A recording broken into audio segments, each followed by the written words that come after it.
Here, let me Pick up move the that. pace when we get in. Light Oh, out and of the just way. in the nick of time, the fourth musketeer is Hello, here. how you doing? We've Although the cat literally. just got my chair, right? I got to, like, you know, negotiate. Oh, Rabbi, I've got another update for you. So what? Remember last week I was saying we hadn't gotten any rain in a month? Yeah, well, Yeah. we got it all over the course of a night last Saturday. Well, there Month's you go. worth of rain. If you stop wanting to anger God, your whole country, maybe things will work out better for you. Yeah, I figure you probably want that update because I know you find our weather patterns interesting. So that's what can I tell you? What can I tell you? On the upside, we got good stuff on TV. A tip from your rabbi: don't argue. Is there a 4K of Logan's Run? Not yet that I know of, but there's just a very old Blu-ray. We were just coming out before soon. you came on. We were just talking about the fact that Outland is coming out in 4K from Arrow in November, and I'm very excited about that. That's a truly great movie. I haven't seen that in years. Check the Rabbi. Check the link that I dropped in the private. Okay. Peter, I don't have a 4K player. I don't plan on getting one. I was trying to work out how I'm buying the new Mission Impossible movie, right? And they only comes with 4K, and it's like $35. And then I feel weird not buying number 7, even though it was reasonably, shit. In all fairness, so then I saw it on Apple. On Apple Digital, it's like $30 for both.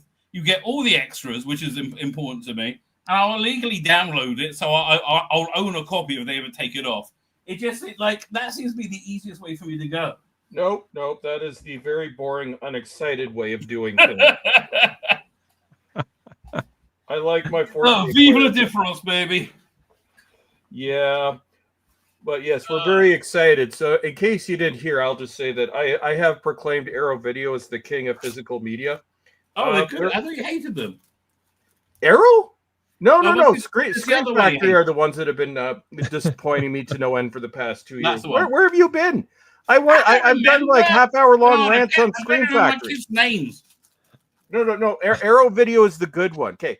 Arrow Video, Vinegar Syndrome, Kino Lorber, Severin. Those are the good ones.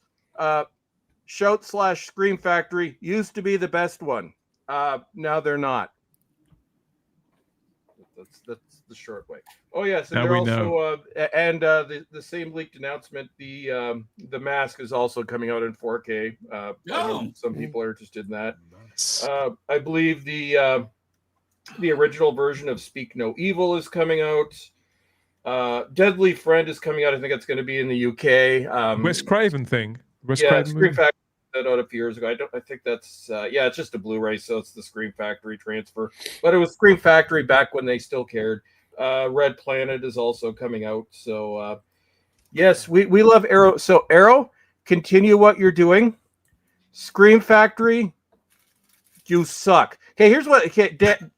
I'm just going to do, and then I'm going to shut up. I said I wasn't going to bash Scream Factory this month, but it's the end of the month. So, okay, Dan, this is my brief rant.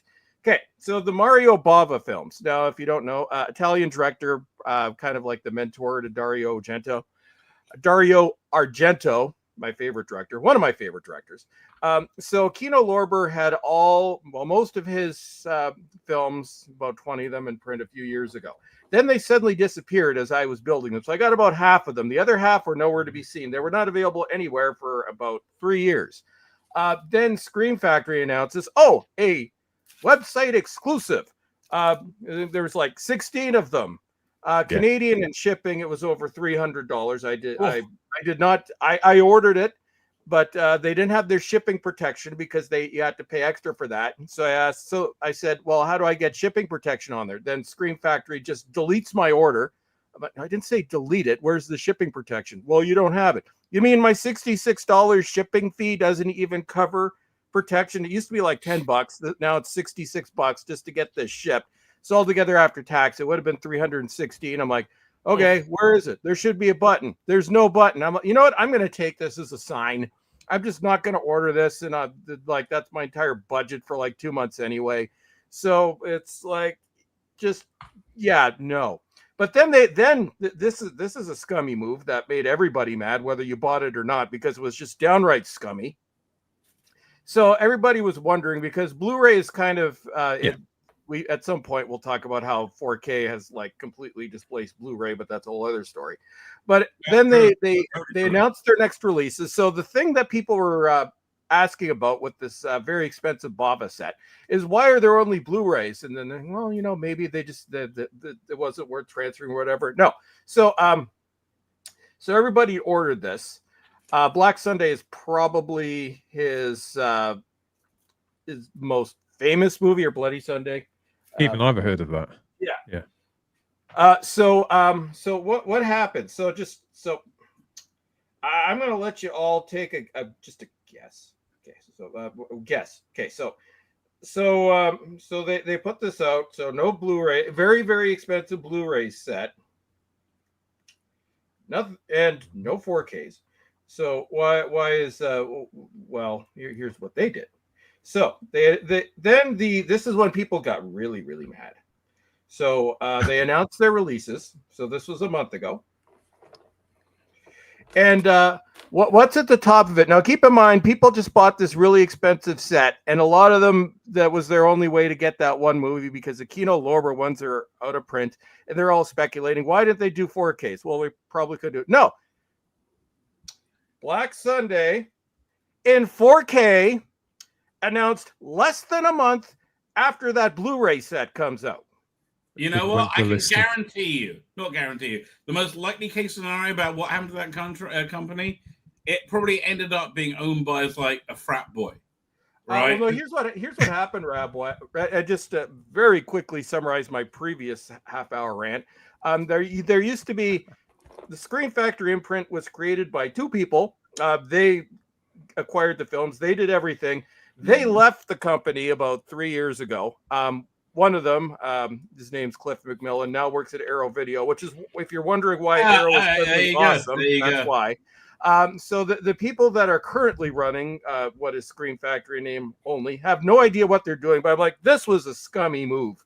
Like, God damn it. So yes. Rant over. The word cash grab, the words cash grab, they barely even cover it. It's so transparent, isn't it? It's just like milk them, then milk them again, milk them again. It's like it's just scummy. Like it used to be, they would announce something, and a year later, suddenly they'd be announcing the 4K. That was annoying enough. But when it's like not even a month between releases, well, you could have done that the whole time. So this is what I'm guessing they're going to do. And keep in mind, you could not get any of these movies for 3 years because I'm pretty sure they acquired the license 3 years ago. So if you didn't grab them, the Kino versions before they went out of print, you weren't going to get them. And now the only way you could get them is to buy this insanely overpriced exclusive set with all the movies in it. And I guarantee now they're going to be trickling them out in 4K. So Screen Factory, how the mighty have fallen. But yes, so Arrow and Vinegar Syndrome and Kino Lorber are now the three kings, but Arrow is the undisputed king. So I said I wasn't going to rant about Screen Factory this month. I think I'd made it the entire month. Who started me on this? Who did this? Oh no, Rabbi.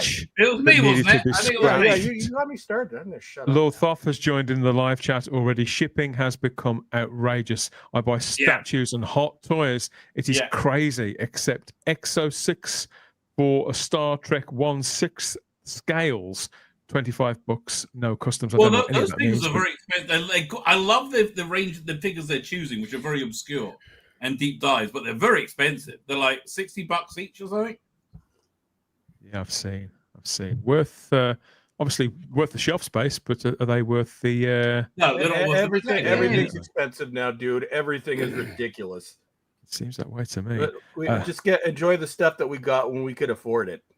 I get quality conversation here for absolutely diddly squat every Saturday from 8 p.m. You do get scarred horribly emotionally, but carry on. No shipping costs on the Spacebook. No shipping costs on your, and we're not paying you for your psychotherapy. No. Actually, Dan was talking to me. This is the way we're going to be doing it before. So you now need to buy a subscription. It's a very low, affordable rate of $29.99 per month. US, so you'll be paying more, plus fictional shipping. So what you get with that is you get to watch this in HD 1080p with Dan's fancy webcam, and you get to see Drunk Frank in 1080p with no ads. There you go. So $29.99 for 4. I think it's a great deal. What do you think, Dan? That's chump change. Pretty good. I think it's a pretty good deal. They couldn't lock me up. I'm curious, Lord Thorpe, what's $250? The starter figures on $250 each. Oh, that's going to be the monthly price next year. Could be. Probably shipping from Hong Kong or something. Who knows? Okay, listen. I mean, it's cheaper at this point to get a 3D printer. So cheaper to get a bloody hooker, and you'll forget about it. I mean, it really is at this point. What a wonderful conversation, Rabbi. I like the proposal. I think it needs a bit more workshopping, but nobody could accuse us of sort of daylight robbery when we're talking about those kind of numbers. Nobody's going to bang me up for that, but they probably would bang me up for this here in Britain. Got to be busy. Yes. With a couple of tins of paint this afternoon. I'm pretty happy with how it turned out. No knock at the door yet. It is making the government crazy, and I love it. It's because they can't say why they hate it, but they all hate it, and they can't say why they hate it because then the cat's out the bag. And the reason they hate it is the reason they put foreign flags and rainbow flags over your countries for so long is because they were colonizing flags. Right, and they don't want the colonizers, and they don't want their colonies to collapse, which is what's going on. All right, they hate it with every fibre of being. One of the greatest protests of all time. I love it. Did you hear my phone ding? I just got a severe weather warning. Awesome! Holy crap! The good times keep on coming. Where's it going to end? Whatever's coming next. Who are you going to call? Well, we'll do our best to take care of everything that we can here at the Spacebook Live, so stay with us. Wow, this hotel is amazing. Oh, no. Who are you? Who are you? Wrong answer. Wait, Daddy, this is Blair. He booked this room with Priceline Express deals and saved a ton. Oh, yeah, I didn't have to bid, and I got everything I wanted. Oh, good. I always do. Oh, good. He seemed nice.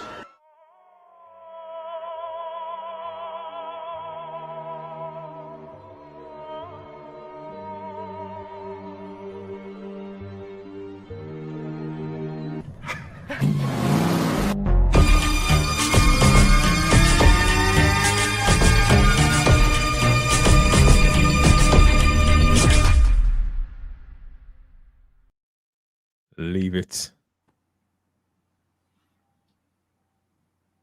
Leave it to the chat to sort it out. It's the Spacebook Live, a mother load of out there entertainment on YouTube and Rumble for Saturday, the 23rd of August, 2025 and beyond, with a far out panel as ever.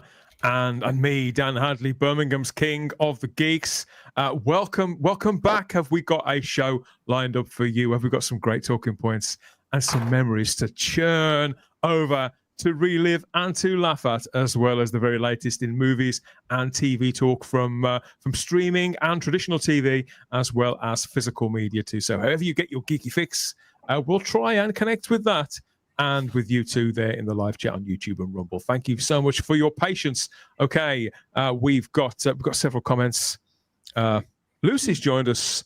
Lucy and Garbage and PD Rich, lots more people have piled in. I'm happy to say to go into hyperdrive with us this time. Of course, later on, we'll be trying to round up some xenomorphs. They're getting loose very, very gradually, it seems, and there are other ripples moving out. Well, there's tons of alien action in that movie, like that TV show. I mean, like, it's like they really know they got to put aliens in every episode. We'll come to it later. We're already overrunning. Yeah, I'm sorry. I'm just excited. So we've got, and I've completely forgot my train of thought now. Okay, so we've got more. There's other things to talk about before we get there as well. So please sit tight and stay tuned and chip in where you can. Yeah. So first of all, I thought it was only appropriate that yet again, sadly, we're talking about a loss to the geek community and to the acting craft, the acting world. That's not just felt by geeks, but I think a lot of us feel a sort of part ownership, or felt a part ownership, of the late Terence Stamp, who died just a few days ago. At the age of 87, a leading cultural figure of the 1960s, certainly in Britain, part of the swinging 60s movement. But of course, he's a big favourite of all geeks due to his significant role, wasn't it, in the Superman movies under Richard Donner and Richard Lester in the late 70s and the early 80s. There he is opposite Marlon Brando. This is the role that kind of revived Terence Stamp's career. He was thinking of jacking it all in until he got this. And his agent gave him that phone call and said, you know, you'll have scenes with Marlon Brando. And it did kind of revive his career, didn't it? Not massively. Yeah. He was like, you know, on his way out, totally on his way out, right? But I was doing a bunch of stuff in the 60s and 70s. Great casting as well. I mean, which side do you prefer? Him or what's the Snyder one? He's a great actor. What's his name? Michael Shannon. Oh, Terence Stamp by a mile. I love Michael Shannon in the role, but I cannot not associate this role with this particular actor far more than Marlon Brando, for example, as Jor-El. Absolutely. There's something about Terence Stamp in this particular part. I mean, I think he gets quite a bit to say and quite a lot to do in those two Superman films, but he doesn't even need to open his mouth. He looks like he's a contained menace that nothing is going to be able to stop. And yet he's just a man stood around in his gym jams, really. He manages to pull it off. Got so much power coming out of that performance, right? There's like regal sense of him, right? He sees himself as royalty, like kneel before Zod, right? And he works, right? He's able to pull it off, I think. It was a pulpy film, obviously, and not the kind of stuff that he'd been used to doing. He was a proper actor, I suppose you could say. He got international recognition for his very first film. It was called Billy Budd, 1962. I won't pretend I've ever seen it. I barely even heard of it, Gary. It was Peter Ustinov adapted this novella by the writer of Moby Dick, turned it into this movie called Billy Budd, and it broke Terence Stamp at a very young age, really, onto the international stage. And it was as much about who he was banging as it was the things that he was starring in, as it was with people such as Oliver Reed, you know, that kind of enfant terrible, I think they used to call them, didn't they? These kind of raucous young upstarts in the film industry, particularly in the 1960s, both in front of and behind the camera. You see pictures of him looking like he's just rolled out of bed with one of the most glamorous women in the world on his shoulder here. I think that was Julie Christie. Either Julie Christie or Jane, or it could be Jean Shrimpton. I don't think it's Julie Christie. There's Terence. Looking very kind of pleased with himself, as much as he ever did. So I'm not a huge authority on the work of Terence Stamp. Of course I'm not. To me, he was predominantly General Zod, going at it mano a mano with the mano of steel. How about you, Gary? I mean, his list of credits is enormous. The only one of his 60s movies, not looking at IMDb right now, the only one of his 60s movies I know I've seen is that Modesty Blaze movie, which was beyond awful. The adaptation of the comic character. He played Willie Garvin in that one, and that was just a horrible movie. But did that come before or after Barbarella, you think? No, that was 66, so that was a couple of years before Barbarella.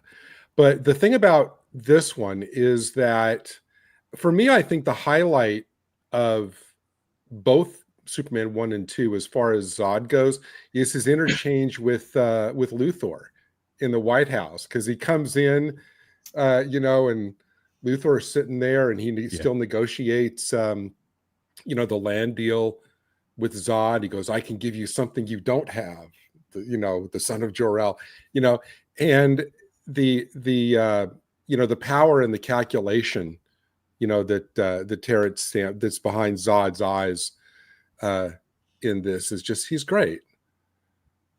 Although I will say that the one thing in the first movie where he's yelling as they go into right before they go into the Phantom Zone, where he says, Jor-El, you, and one day, and it sounded to me when I first saw the movie like he says, "You, and one day your ass," but he's saying your heirs. He's saying you, and one day your heirs, but it sounds like the other one. I prefer those lines. I think there's loads of quotable lines in both films, particularly in the second one, obviously from Terence Stamp as General Zod. But people do only tend to mention the one line because it's very snappy and it's the one that sends a shiver down your spine. But there's lots of others, as you say. It's quite a sophisticated performance in what is largely a cartoon character, Chris. I was just looking at the list of everything else he's done, and yeah, I don't think I've seen really anything that he did before Superman. I'm looking at, and he has quite the wide variety, like at least things that I've seen. He was in The Company of Wolves. He plays the devil. It's a kind of a horror take on Little Red Riding Hood. I love that when I was a kid. That's a great movie. Available at 4K, available from Screen Factory. That's back when they still gave a shit. Let's see. He was in Wall Street. I remember that. Young Guns. He was in Star Wars Episode 1. He was Chancellor Valorum. Completely forgot about that. All right. He's in Red Planet, which is coming out, which that I don't remember liking when I saw it, but it's coming out from Arrow, so I'm going to check that out. When that came out, Red Planet? 99? 2000, 25 years ago. But I am curious. I love old effects. He was in My Boss's Daughter with Ashton Kutcher, who he played the intimidating boss. I liked that. Oh, dear. He had a rough run here. He was in the 2003 Haunted Mansion and Elektra. I'm so sorry, dude. Donner Cut, Wanted in 2008. Good movie. Valkyrie with Tom Cruise. That's the Tom Cruise movie. Yeah, the World War II movie. Worth seeing if you haven't seen it. Good movie. What's he done recently? I have to. Okay, a subtle aside. I saw that in LA when I was on holiday with my family. And it was like, okay, it was this most gorgeous mall I've ever been to. Went to the cinema. What's it called again? I can't remember. Went to the cinema there. It was just a cinema. But it was like you had these plush seats that were like a seat and a half wide and incredible. It was like incredible popcorn. It was the most lush theater I've ever seen. Packed to the gills, right? Packed to the gills for this movie. So there you go. That's my interaction with Valkyrie. Well, his last movie was Last Night in Soho, which actually is well worth seeing if you haven't seen it. It's visually, it's if you want to get something on 4K, get that movie. It looks amazing. I've been meaning to buy that. And yes, PD Rich. It was Mission to Mars. It was the rival to Mission to Mars. Yes, I'm looking for. I love watching like failures from 25 years ago because I find it fascinating. They did that a bunch, didn't they? Do you remember Deep Impact and what's the Bruce Willis one? The Ghosts of Mars. Armageddon. Armageddon. That was the big one. Same movie came out at the same time. But it is kind of staggering that thanks to Richard Donner, as well as obviously his own acting ability, all it took was like one movie and one scene in another one, and to catapult him eternally into like genre royalty. That's amazing. Well, if you have one shot, aim it well, and he did. He was in Smallville. Yeah. I still have never watched Smallville to this day, but apparently he was one of a couple of people. I think he played the voice of Jor-El at first, but they got Julian Sands in to play it eventually. But the AI voice. It says AI in like the 2000s. Oh damn, that must have looked horrible. Well, no, AI. The two films that people associate Terence Stamp with sort of outside of geek culture, well, different kind of geek culture, that never really appealed to me. The first was The Adventures of Priscilla, Queen of the Desert in the mid-90s, which left me cold. It's not my kind of thing at all. Right. People love that movie, and I would never take it away from them. It doesn't interest me remotely. But there was Steven Soderbergh's The Limey in 1999, where he plays an ex-con who's like trying to take revenge. It's like that was great. I remember that movie. That was really Charles Bronson kind of Death Wish style role rabbi. But the film kind of left me cold. He was great in it. It's like that Sexy Beast movie with Ray Winston. Both of those films leave me cold. That's a far better movie. But I was actually thinking that when I said it was great. But I remember The Limey as well. That's kind of like what's that movie? You know what that's like? I recently I saw the Ministry of Ungentlemanly Behavior. I think I said this last week, and it was essentially them. Guy Ritchie trying to do Inglourious Bastards badly, really badly. Anyway, what we're just talking about? Terence Stamp. I can't remember the point we were making. It's okay. I got caught in a tangent. A certain brand of British movie which I can accept. And it's the same with other kinds of films of the genres. It's not that I think they're bad movies. They just don't do anything personally for me. But I hear people rave about Terence Stamp in The Limey in particular all the time. And it's interesting that every 10, 15 years he could reach a new audience like that, Rabbi, with a different kinds of material, playing a transvestite, but that's back when it wasn't like, aggressively in your face playing a transvestite. It was more like, this is an interesting thing. Not you will submit and take my will, right? Which is what it is now. Totally different kind of dynamic, and would have reached again a different sort of audience. There are people who do hold that film very, very dear, and say if let them enjoy it by all means. We have in the geek community, of course, General Zod. I'm not sure if anybody will ever eclipse. I think this is a harder role to fill than Superman's in many respects. I thought what's the name? I thought the Snyder choice was because he wasn't trying to ape him at all. So I thought that was I mean, it was great. It was a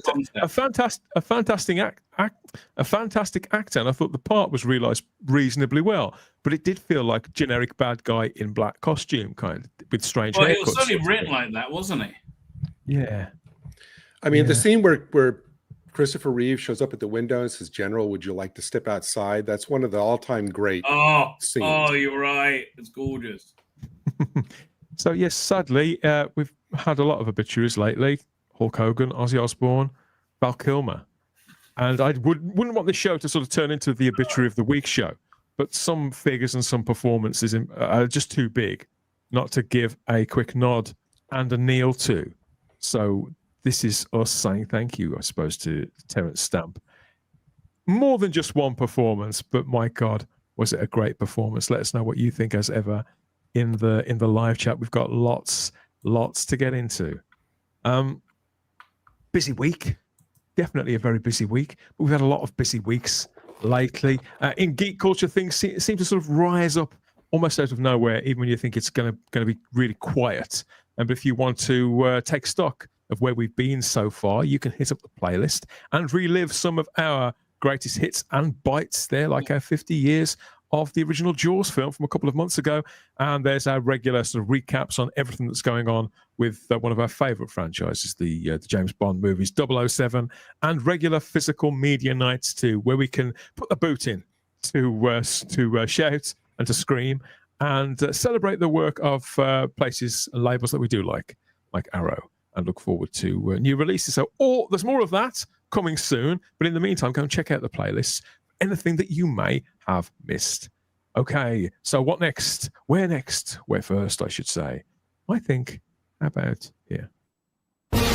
You can have the power of the Fantastic Four. It's clobbering time! With thin feet and thin hands, all the earthquake and moon-shaking power of the Thing can be yours. I am the Thing! Turn up the heat.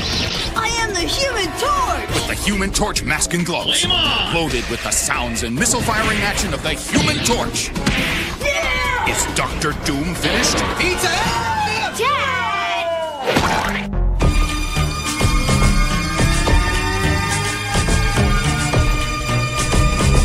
I think Dan seems to be adrift again. The jury may be out on whether superhero fatigue is a thing or not. I couldn't possibly say. I was a definite yes for a time, but it could be that James Gunn may have saved it after all. Superman has gone down incredibly well and been culturally relevant as well. But how on earth do you follow that? And how do you deliver on the promise to build a new cinematic and televisual universe when, for the most part, people are generally quite over it, no matter how nice your T-shirt is, James, quite frankly, or how approachable you are on social media? How on earth is he going to follow that? DC Studios has, though, pushed on, and we've got the first post-Superman project appearing right now. As it happens, it's Peacemaker Season 2, which began a few days ago on HBO Max, mostly. In Britain, it's on Sky now, and I think it drops a couple of days later, airs traditionally a couple of days later. This follows Christopher Smith, a.k.a. the Peacemaker, into the new DC Universe and that brand new continuity that's been established by the Superman movie. And we've got a synopsis here. It says, after confronting a painful version of his past, Peacemaker must deal with the revenge-driven Rick Flag Sr., who's the new head of Argus. So there's not much in there. I've never seen Peacemaker. There's a reason why, despite the fact that I'm a huge DC fan. But you asked me about this the other day, didn't you, Rabbi? Are you going to cover it? I said, well, I can cover it. I can look at it. But I've been waiting to dive into it and to watch season 1. I've got the Blu-ray here. I've had it for quite a long time. I've had it for about 6 months. Been meaning to watch them and never got around to it. I think I was afraid, just in case the Superman film sucked, I didn't want to invest too much. Yeah. You know? Okay. So the problem is you cannot talk about season 2 as it spoils everything in season 1. We're not going to, but I thought I'd give you a chance to sort of give your pitch as to why. Look, if you want a pitch, you want pure entertainment. Watch this. That's my pitch. It's very entertaining and fun. I agree. Look, I see a lot of people taking a shit on that Superman movie on X. I'm like, why? It's a certain kind of person. But look, it wasn't Shakespeare, and frankly, the Fantastic Four movie was a better movie as a movie. I don't agree at all, but I think never agree with that. It was much more. What's the word? They delivered a Superman movie. That's true. It was a superb Superman movie, and I don't want to keep talking over the things we talked over before. But with the Fantastic Four film, it's not that was a bad film. It was a pretty decent movie.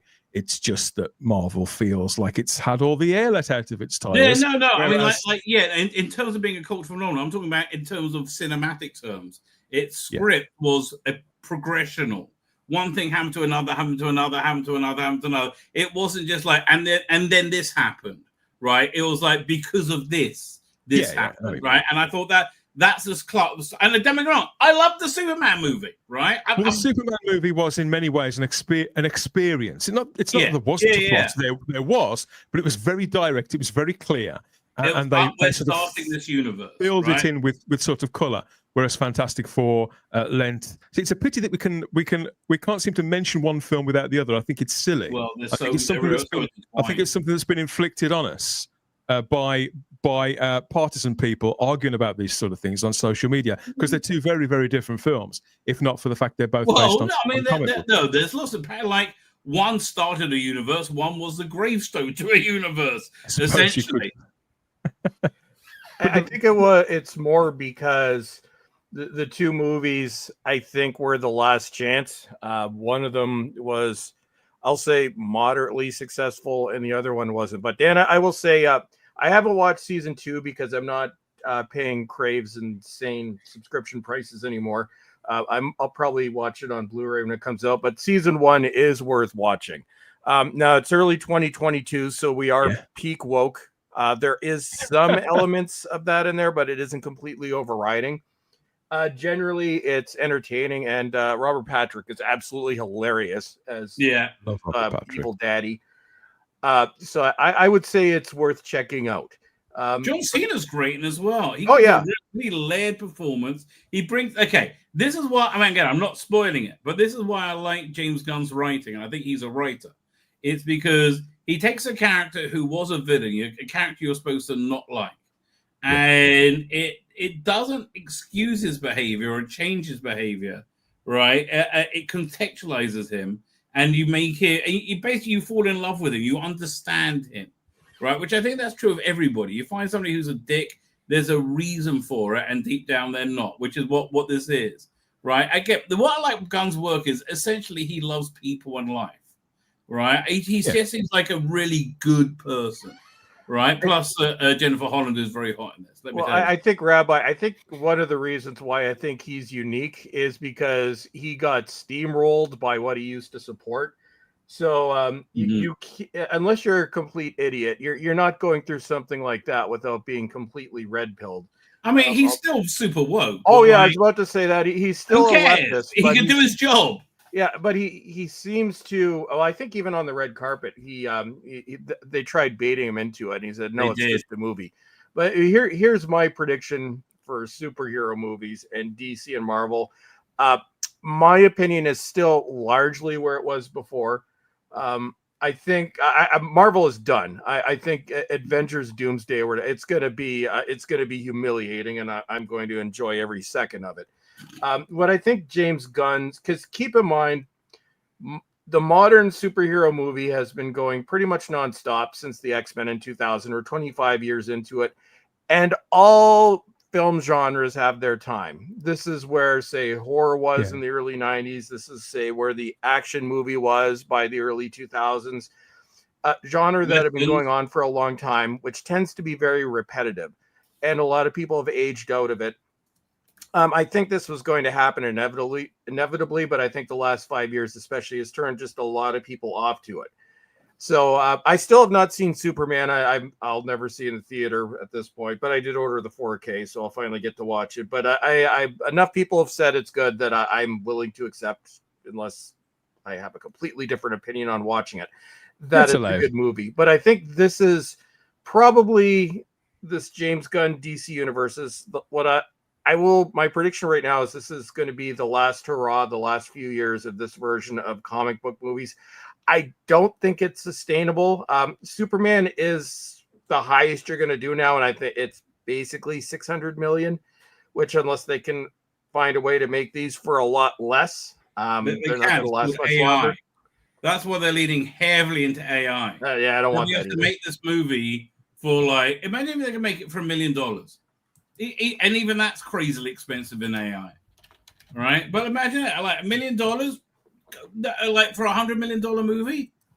I'd rather just see it take a break, even for a few years, let James Gunn have maybe a few years where he can make some decent movies, so it can go out on a high. I think comic book movies need to rest for a while. My issue was, and despite being a DC guy, generally speaking, rather than a Marvel guy, despite being really fond of Peacemaker, mostly from the 80s. I mean, I picked up some of the old comics from before Captain Atom and Blue Beetle, all the Charlton stuff, all joined DC at the same time. So I've got a few of those, but it was in DC, Gary, that I really started to sort of enjoy these characters and the way they were fleshed out, because they hadn't been fleshed out at all at Charlton. They were just people running around in their pajamas, in silly outfits, metal helmets and things like that, really. They weren't that well written.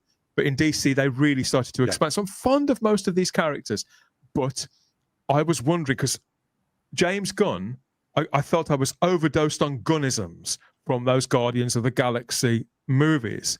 And I knew I was going to go and see Superman. So I thought, well, I don't want to go watch 8 hours of Peacemaker and just get drenched in potentially too many Gunnisms, which would put me off the Superman film. So I've deliberately stayed away from this. I bought it because it was on a special offer. I thought, well, I know I'm probably going to want it.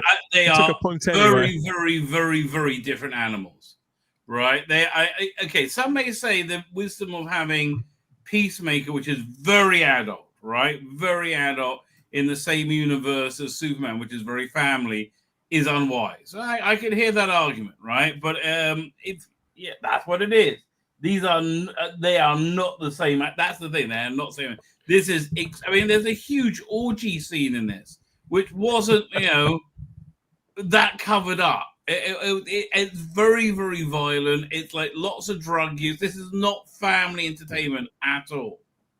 I also wasn't sure, Rabbi, whether I would need to get another viewing in of the Suicide Squad movie it's worth as it. well. That's what I also have. That I've seen. Yeah. So I think I'll go back and watch everything. I might go back and watch everything after all, and then gradually make my way to Peacemaker 2. So it's even though we can't review season 2 of Peacemaker, I thought it was appropriate we sort of revisit it, because first I know you've been watching it, Rabbi, and I know that it's quite significant because a specific story has broken about it this week as well. Important. It's not as high quality as the first season was. Wait, what's that you're holding up? That's my Suicide Squad and Peacemaker Blu-ray. So I'm going to be doing. So season 2, I don't think. Well, the first episode wasn't as good as the first season, but still very watchable, right? Without spoiling it at all. I think the second half really left it on a. The second half was stronger than the first half. It left itself on a really strong cliffhanger. Yeah, that's again no spoilers whatsoever. Great layered, interesting performance by John Cena. which you wouldn't expect. But Who'd have thought they that? pulled it off. I mean, I agree with a lot of what you were saying, Dan, because I mean, I do like, a lot of these characters that in their original, Charlton form that came out like in the late 60s, there was Peacemaker, Blue Beetle, The Question. And when DC bought the rights to those, they did great things with all of those characters. And actually, that's kind of actually how we got Watchmen, because originally the idea for Watchmen was to take all of these Charlton characters and put them in the story that eventually became Watchmen. But then they said, well, wait, we wouldn't be able to use any of these characters after that. So then Watchmen kind of became its own thing. And I think, though, that I haven't seen, like you, Dan, I've seen Suicide Squad, but not season 1 of Peacemaker. Yeah, that's Joe Gill art, I think, on the Charlton thing on the right. And then that was DC's later version in the late 80s on the left there.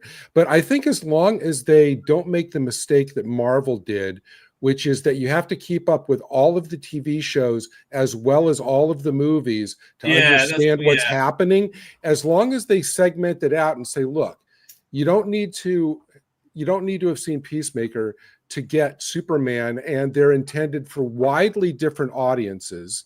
Obviously, the family audience is Superman. That is not the audience for Peacemaker.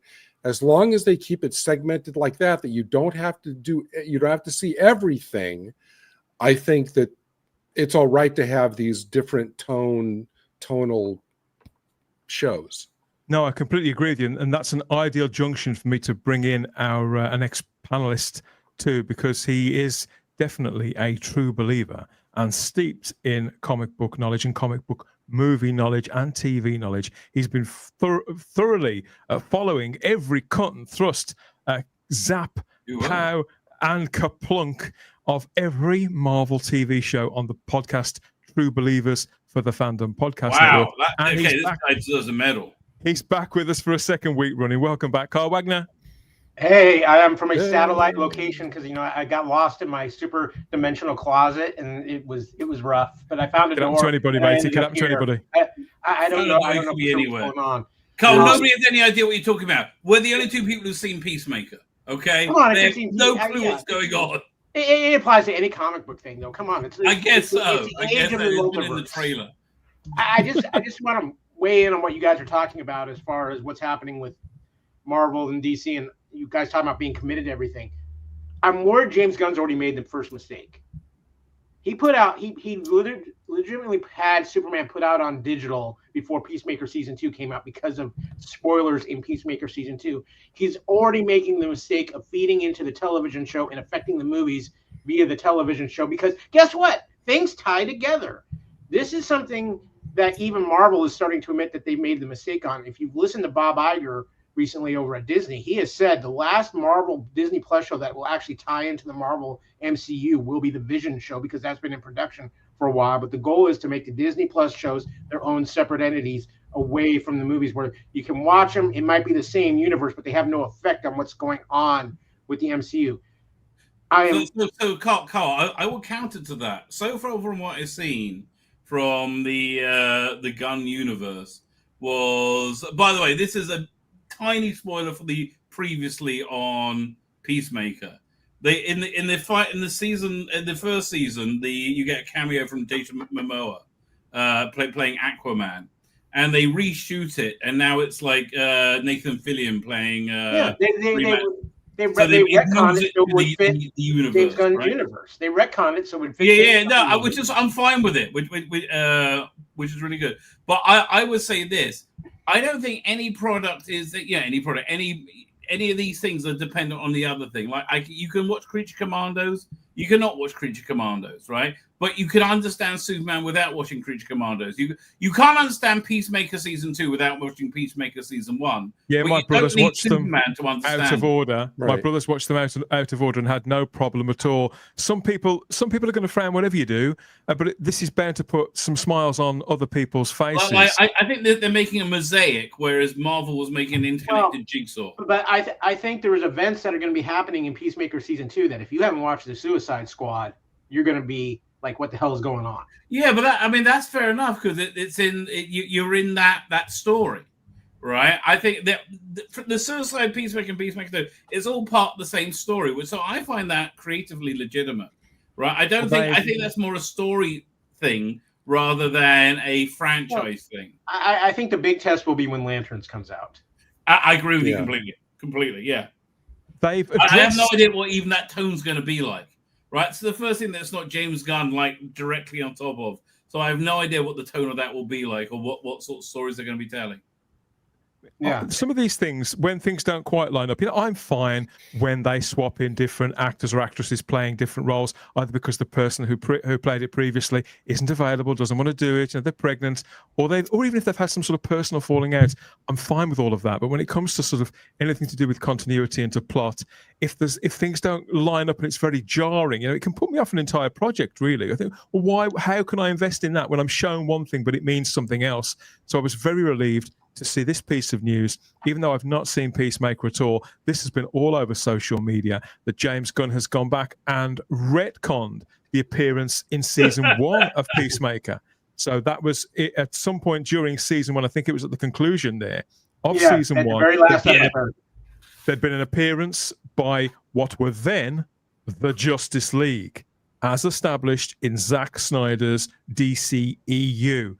Those characters have now gone, and the scene has been recomposited, I suppose, to feature the Justice Gang from the new DCU universe, including Superman and Supergirl, as well as the other members of the said gang. So I'm really happy with this. I can handle this. It works for me. I'm not sure how quickly it was put together, whether this was always the plan or whether it was the success of Superman and the impact of all these characters, Mr. Terrific, Hawkgirl, and Guy Gardner, have definitely broken through. You think it had been planned for a while, Carl? Oh, yeah. He's been planning this for a while, basically, when he got control of things. But what I do like here, one of the things that James Gunn is doing, and if you're not a big comic reader, you might not be aware of this, but he is really taking from the classic Keith Giffen run of Justice League with Max Lord, Guy Gardner, and all that. That was my era, really. Yep. And I love the fact that he's doing this and staying away from the Trinity Justice League for now. We'll eventually build to that, but with this whole Justice Gang, it feels very much like that Justice League International or Justice League. Right. And I think it's a brilliant move on his part to get that separation. Coming in it, isn't he? That's the rumor. That's very Justice League International. Well, weirdly, already after just a couple of months, these characters who weren't known to the mainstream at all have got their sort of silhouette. They are recognizable without seeing the detailing of them. Guy Gardner's bowl cut, Hawkgirl, pretty obviously, she's the one with the giant wings. And even Mr. Terrific sat cradled in his various gadgets with his bits and pieces sort of floating around him, Gary. So it's worked if you can do this and pull it off. And even have these characters in the half-light where you can't see the detailings of their costumes and emblems, but we still know who they are. That's fairly successful, I think. Yeah, and it makes sense that he'd wait to do this until after Superman came out, obviously, because you wouldn't want to tip, the surprises that were to come in the Superman movie. But no, I'm like you. I'm all for this. I loved Justice League International. I ate that up. That's probably one of my favorite eras of Justice League. If he announces the Justice Gang movie, they have to bring in Beetle and Booster and Fire and Ice. I'm gonna go through the roof. Oh, Booster's apparently what's his name? The really obnoxious guy, Angela. He was That's been debunked. That's not happening. You mean the Indian actor? I know that's bubbled up again recently. There was no truth in that at all. I thought it would be bad casting, quite frankly. He's got that smug shit. No, Booster Gold's smug, but he's also likable. I think that's true. That's true. Yeah. That guy's box off cinematic poison. If he's going this direction, there's only one thing I need at some point in this universe, and it's one of the most famous things from that run of Justice League. I need Black Canary walking in right after Batman lays out Guy Gardner with one punch, and I need her to just sing, "I missed it." The rest of the episode. Where he says, "I can't believe I missed it." Now, I'm not aware how well or not this has been received, because this side, this territory to the culture war is still sort of flared up. Ironically, mostly from people on one side of the aisle, at odds with one another, still about the fact that Zack Snyder isn't making any more of these movies. I mean, dude, you got to get over this. This is crazy. I agree. It's ridiculous. I mean, it's been years. And I love those movies. I mean, Zack Snyder's Justice League is one of my favorite films of all time. But it's been years. Come on. We've got a quote here from James Gunn about this move, because he is being quite transparent on social media, Chris, which I do find refreshing. And so they asked directly, what's the deal? And he said, I didn't erase any films from existence.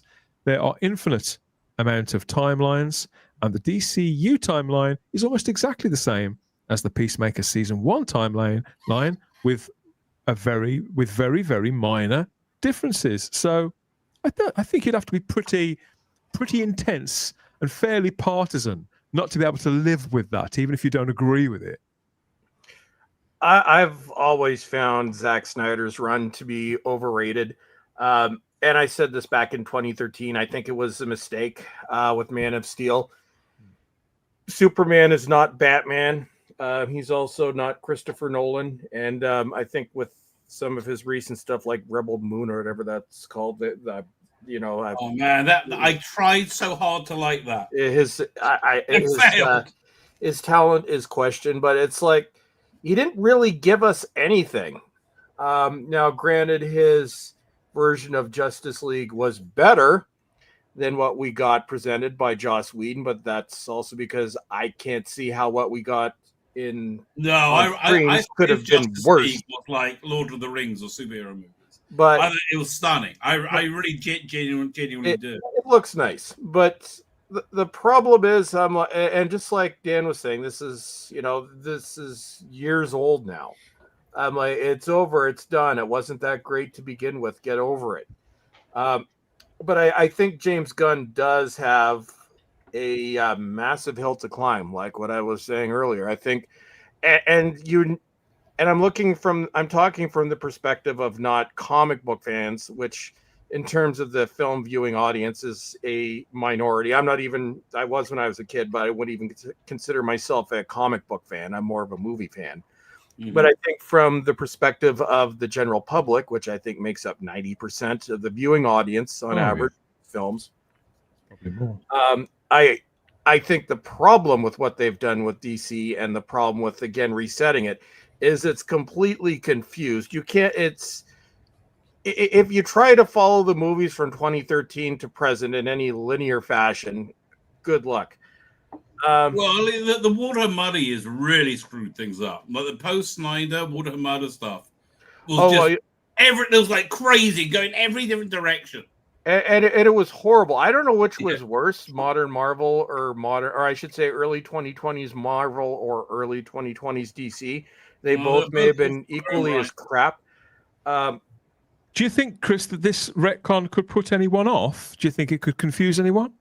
No. Sorry, no. I'm struggling to see a downside to this. See, I want to weigh in on this because I think there's one man we can hold responsible for a lot of the confusion we've had in this transition, and it's the man who is going to change the hierarchy of the DCU, and that is The Rock. Because what he did with Black Adam, right in the middle of that transition, confused so many people, and we didn't know what direction things were going. And I think there's a lot of people still trying to untangle all the strings of that. Oh, I was out by then. I tried watching it, and my brain shut down. Oh, I watched it. It was awful. I'd actually, Kyle, that movie made such little impression on me. I'd actually forgotten that Cavill was at the end of that until you brought it up. Spoilers, because it's not really a spoiler because it's not going to happen. But in terms of the season 2 retcon, I think it's one of those. I don't think you had much of an option because technically Peacemaker season 1 was pre-gun. It was under the old disaster. It was the only good thing to come out of DC. This and Suicide. So basically James Gunn's 2 projects, this and Suicide Squad, were the only things to come out of DC in at least a 5-year period that weren't complete dog excrement. I'll avoid swearing. You can say the same thing on Marvel as well. the only good things coming out of there for that 5 years was the Guardians of the Galaxy Christmas special. Guardians 3. I found Guardians 3 a bit of a downer, frankly. Yeah, I did like the sad animal scenes in it, but that's just me. But I think DC is in a better, like, I don't think this whole the comic book movie genre in its current form is going to go on much longer. But I think DC definitely has redeemed itself. Like Superman seems to have gone over fairly well. I really like Peacemaker season 1, so I'm sure when I do finally watch it, I'll like Peacemaker season 2. And it's ironic that, near the end of this era of comic book films, we've had the switch where the underdog or the joke, which is DC, is probably going to be the one that goes out on top. It's coming out on and top, Marvel is just Marvel and Disney, Star Wars, all that, they deserve everything that's happening to them right now. Absolutely. See, my belief, watching it. My belief, despite not having seen Peacemaker season 1 yet, I can't wait to see it now. Listen to how you guys, all three of you, have talked about it so favorably. This did need doing, and it needed like when you pull a plaster off, pull a Band-Aid off quickly, very, very quickly, and then the sting will be momentary. I think that's the truth of the matter. Yeah. And even though people will spot it, they retconned it. Yeah, they have retconned it. But retcons may not necessarily be a bad thing. There are lots of films and TV shows that could probably do with a retcon to tighten them up, to bring them back into line with what should have happened the first time. I think there's quite a list, if you go back through movie history, of the kind of things that people could want. Well, Dan, one example, I think, when you're talking retcons,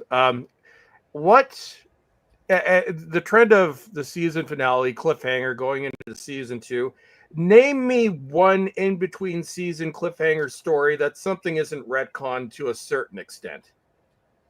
It's not completely out of the ordinary. It happens more commonly than they acknowledge, because they sometimes re-edit things or they refilm things to make things look a certain way, or they've left the screen with a certain amount of sensation deliberately for 2 or 3 months, or even longer if it's a British show, for a year and a half.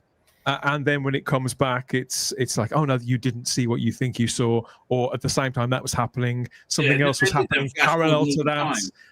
And some other character was about to enter, or there was, like the way they used to resolve those old Republic serials, Rabbi. Is that what you're talking about?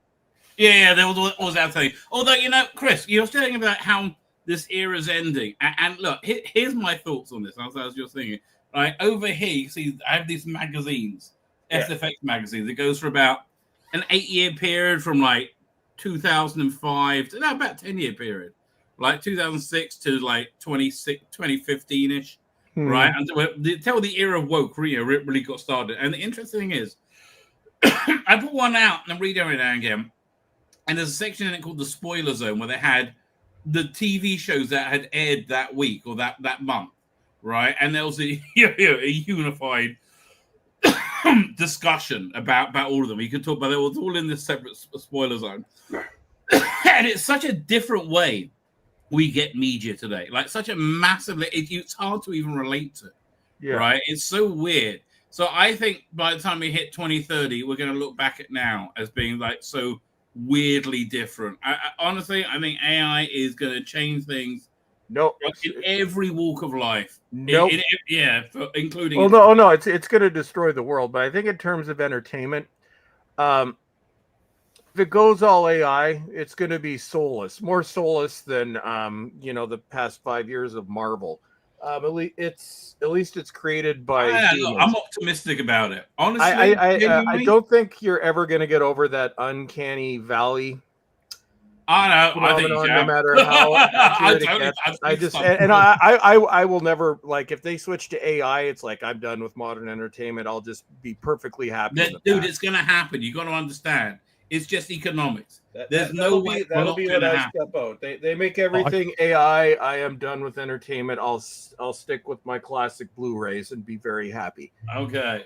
I thought, in light of the fact that this retcon has gone fairly well, I think, generally speaking, with the people who watch these sorts of things, who've had their eye on the franchises to see what Gunn was going to do, whether he was going to be able to pull it all off relatively seamlessly. It seems to have worked, but it has brought to mind retcons, past notorious retcons of film and television. So I thought it'd be fun for us to go through a few and see how many we remember. There's the mother of all retcons, of course there is. Not really genre TV content, you could say, parallel reality. in Super Soap Dallas from the 1980s. But I think completely wiping an entire season of nearly 30 episodes out of your continuity because the actor you killed off the previous year wants to come back. That's gone down in TV history, hasn't it, Gary? You know, I know you're not a Dallas guy. Well, but no, of course. Just as much of a meme here as it is in its home country. At the time, this was just as talked about as JR getting shot. I think because just the audaciousness of this, people said, well, it's just brilliant in its audacity. I wasn't watching Dallas at the time, so I don't know if then in subsequent, whether they stuck to it, that nothing that happened in that season was ever referred to. Oh, they did. Okay. Because Dan, I know you're a Dallas fan. But no, this is the kind of thing you can only get away with once in history. The funny thing is, Gary, the funny thing is they stuck to it with Dallas, but the spin-off show, Knots Landing, they never bothered addressing it in that at all. So everything that happened in the Knots Landing universe, Bobby Ewing is still dead right until the end of that show. Interesting. Wow. Okay.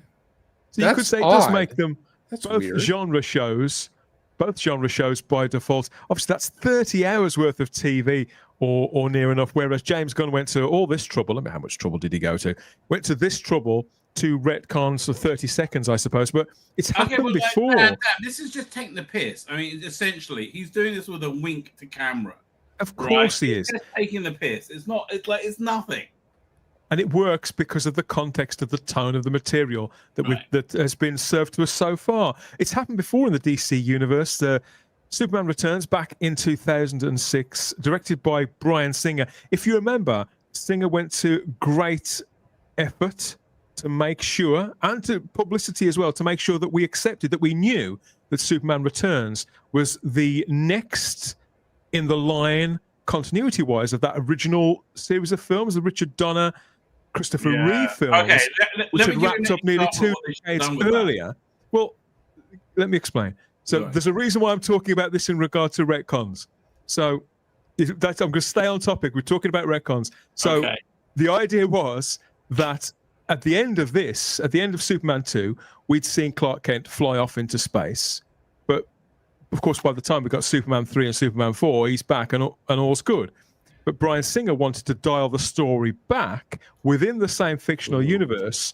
So Superman 3 and Superman 4, and presumably Supergirl as well, that they'd never happened. And we pick up the story, if you remember, with Superman and Clark both having come back to Earth to pick up the pieces of their lives with their Supergirl could have still happened. Colleagues. Yeah, Supergirl I think still happened, but this is a case of where the retcon was more boring, was absolutely worse than what the original things it was retconning. With hindsight, yeah. I found this exciting at the time, but in practice, actually watching the film... Poor Brandon Routh. I'm not sure if it worked or not. I mean, does this little detail pass us by now after 2 decades? Had anybody remembered this? No, because nobody gives a shit about this movie, essentially. Yeah, the movie's been forgotten. I don't remember a thing about the movie. I tried to watch this recently, and I kept thinking to myself, if I could put an AI Christopher Reeve over Brandon Routh, this movie would be slightly better. And then actually, I actually thought Brandon Routh was not bad in the role, and I think in my mind proved it when he reappeared as Superman in the Arrowverse during Crisis on Infinite Earth. I actually thought the flaw of this movie, well, one was conceptually the idea that you kind of made Superman an absentee father. Absolutely. But I thought Kate Bosworth was terrible as Lois Not only was Kate Bosworth terrible, I thought Kevin Spacey was terrible. And then, of course, we look back at both Kevin Spacey and Bryan Singer 40 years later, and it's like, yeah, this was not a wise decision. Yeah. I thought Kevin Spacey was super fun. The entire thing, I believe, was flawed, but it may well be the conceit that he could effectively scrap to films that yeah, that people direct jokes at Superman 3 and 4, but generally speaking, they were on TV all the time. Even then, Yeah. I like Superman 3. Parts of our culture. To be honest, I like them both, Chris. I say that with no hint of sarcasm at all. So even though I was a bit of a fan of Bryan Singer's for a while, largely because I thought the first 2 X-Men movies were great, I can't give him a hall pass for that one. There's this too, Chris, I wanted to ask you about. So apparently the Saw series of films tried to pull off this one in Saw 6. So apparently there was an FBI agent called Lindsay Perez who we'd seen getting her face getting sort of all mangled up in the previous film. And then in Saw 6, she's alive and completely unmauled as if nothing had ever happened. And obviously that creates quite a discontinuity within the Saw franchise. And amongst that fandom I know you're a horror guy. Are you aware of that one? Yeah, the problem with the Saw franchise is because it's kind of deliberate, but because it ended up going on for so long, it was originally just envisioned as a single movie. It gets very confusing. The movies, for the most part, happen out of order. So I think with Saw, we kind of expect that, but it's something that happens when you try to stretch a property beyond what it should have been. Like the first Saw movie is very unlike the other. Well, we're up to 10 now. Yeah, Saw 10. Well, actually, Saw 10 wasn't bad. But the problem is when you stretch it beyond what it originally was, you don't know what to do with it, and then it becomes torture porn. How disgusting can this one be? But yeah, there are a lot of notorious examples of retcons. I don't know if you guys remember the ending of Newhart, but that was the show where the entire series was written off as a dream. Best one. That was awesome. Well, that wasn't really a retcon. That was more of a recontextualizing of the entire series. It's not retroactive continuity. It's a reframing of the entire universe. Yeah. Well, and then the X-Files, which after it went to complete crap, those last 2 seasons, from what I remember, and I've tried to block them out of my head, but the end to season 1 was completely retconned at the beginning, or the end of season 10 was completely retconned at the beginning of season 11, at which point I just suffered through the rest of them. But yeah, there are some classic. Well, the most notorious and painful of all, I dare even mention it or allude to it.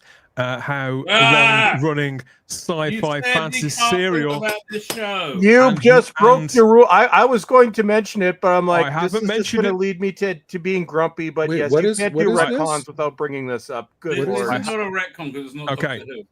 I haven't mentioned it by name, but yeah, obviously this is a high-profile example to take a show that had been running for over 5 decades and try to completely reset the entire continuity, reframe the universe, and throw every baby out with every drop of the bathwater.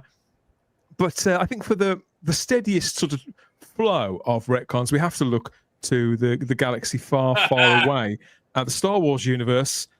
This one is more interesting than the others. I mean, there's the whole sort of Han shot first thing, but I think this is quite interesting, Kyle.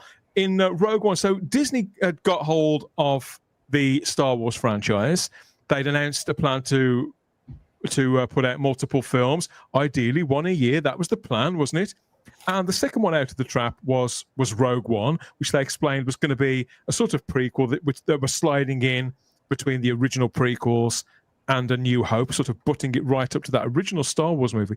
But they did retcon the nature of the Death Star, because originally the flaw in the plans was discovered by the rebels, wasn't it? But according to Rogue One, that flaw was deliberately embedded into the plans by Mads Mikkelsen's character, Galen Erso.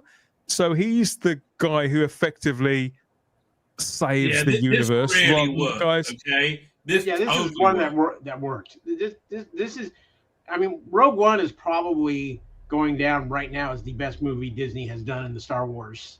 Not even close. And I mean, it's by far the best thing. Andor for me, Andor has totally saved the Star Wars universe. Like I can't look at most of the things they've done, but Andor I thought was excellent. It really got me interested in Star Wars again. But yeah, this is again, the reason why this retcon works is the same reason why the War Doctor retcon works. right? Because it fits seamlessly in and makes sense and strengthens the story. It doesn't rewrite the story. Right? So you imagine so that he put this in as you can see that's what this character would do. Doesn't it drain anything away from the achievement of the rebels? No, not at all. Yeah, I'm on the fence. I'm on the fence about this. How? Like what's the downside? It's never affected my viewing experience as such. It's not diminished my view of the original film as such. But when you put it into context and when I look back on it, I think, did they really need to? Did they really need to do that? Because it does. It was still the rebels who recovered the information. I mean, it wasn't like, yes, he put the flaw in there, but the rebels still had to recover that information. Yeah. So I think it's just an addition to the story and gives a little more depth without taking away from what the rebels did and what the Rogue One unit did. I mean, I tell you what I think it does. I tell you what, like in the universe. Here's the problem. Yeah. Here's the problem that I have. It means that because they did that, I feel that you still have to watch Rogue One. You can't watch it in sequence narratively. You still really have to watch Star Wars Empire Strikes Back and Return of the Jedi first, and then watch this afterwards. Because then the I don't know. I believe that knowing that beforehand, if you were coming to the Star Wars universe cold, probably would impede the impact of the rebels destroying the Death Star in that first film. But if you watch it after the fact, Jar Jar Binks impedes that. If you watch it after the fact, it actually seems quite romantic. But I just think it sort of bends the franchise a little bit out of shape. I mean, do you see? I think that's how I'm trying to articulate the awkwardness that I feel about it when I take a few steps back and look at it. Disagree. I have fundamentally. Han Shot First is much more awkward than this. What was that? Han Shot First is much more awkward than this. Well, no, Dan, I get what you're saying, Dan, because I mean, if you're a parent and you're showing your young child Star Wars movies for the first time, I think anybody who shows a child the Star Wars movies for the first time in order 1 through 6 should be reported to Child Services. Exactly. Because if you don't show 4, 5, and 6 before you show 1, 2, and 3, you've gutted the most powerful parts of the original trilogy. Quite right. The joke used to be the correct viewing order of Star Wars movies is 4, 5, 6, 4, 5, 6. Yeah. I like it. Yes. So that one, I'd forgotten about that. But when I came to sort of look into it and saw it, I thought that's one that people don't talk about. Everyone talks about the Han Shot First thing. It's sort of been done to death. So it'd be fun to look at that for a moment. The one that still sort of does jar with me every time I do go back with that viewing order, any viewing order, is this. Notoriously, Princess Leia kisses her own biological brother full on the lips with tongues by the looks of things in the medical bay on Hoth during The Empire Strikes Back. Think about that. Han Solo looking on jealously there. This was initially meant to be a kind of love triangle situation, wasn't it? With who will she end up with? The young wide-eyed farm boy or the jaded scoundrel nerf herder? That was the original intent, but it was retconned by Lucas himself, actually during the making of Return of the Jedi, quite late in the day. Yeah, he decided to make Luke and Leia brother and sister and twins. And yet, for all the tinkering around that George Lucas has done, Chris, he's never touched this. Does that not strike you as strange? Even as a kid, I questioned this.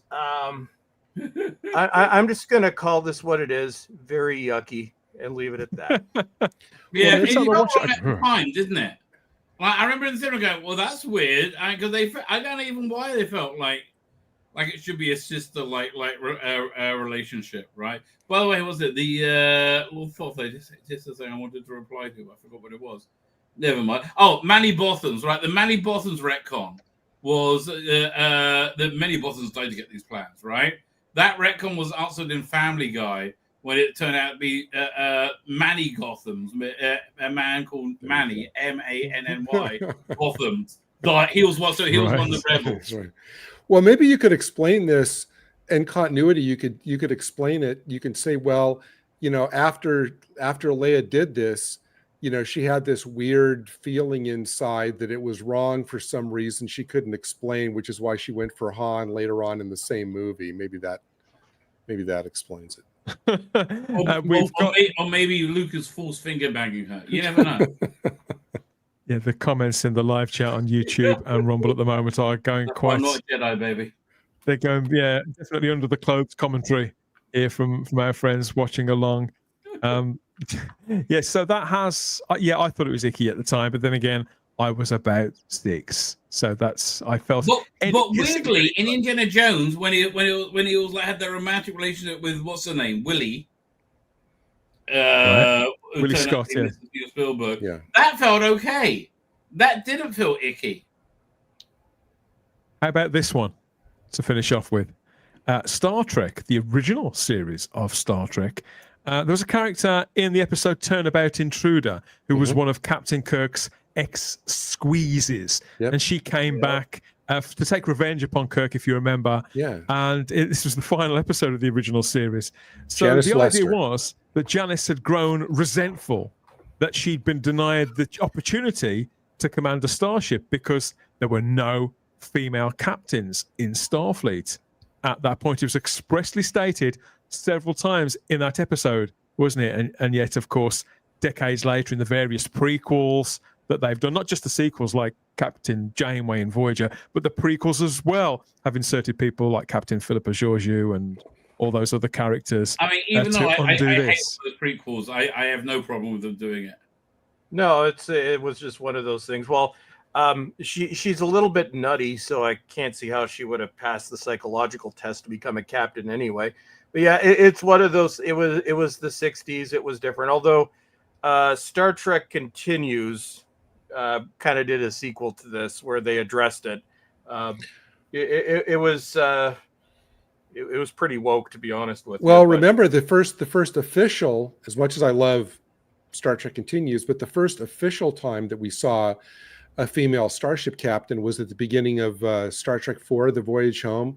Remember the starship that was kind of crippled as the probe passed by? That was a female captain. Yeah, sir. Oh, he was Indian. What? No. No. No, that was Vijay. He was the Indian. No, there was another.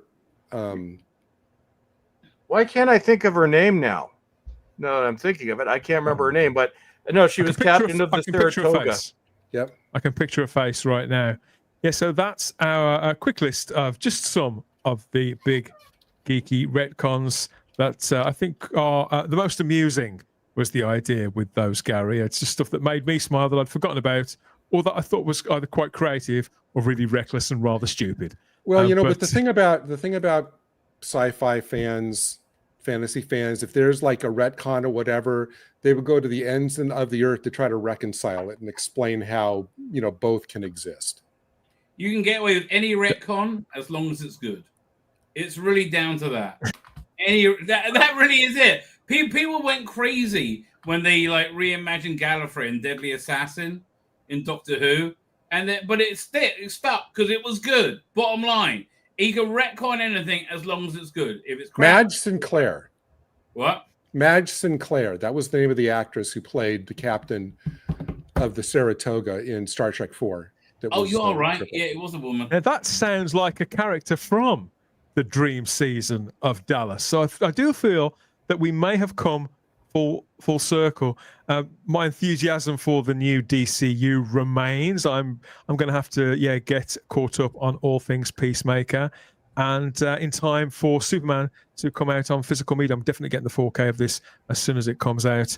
And at the moment, Peacemaker is continuing weekly, so it's on HBO Max internationally and on Sky Now in Britain there every week. I'm not sure how many episodes. I think there's 8 episodes in this as well.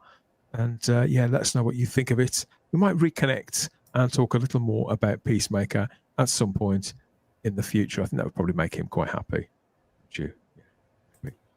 PD Rich points out Captain Enrique Hernandez on the Star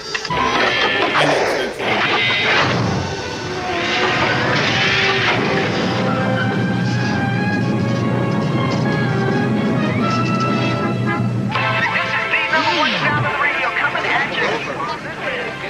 In the showdown between the colas, there's only one deciding factor: great taste. Pepsi, the choice of a new I'm generation. just gonna guess we're about to talk about aliens. I know, it's just one man's opinion. You tell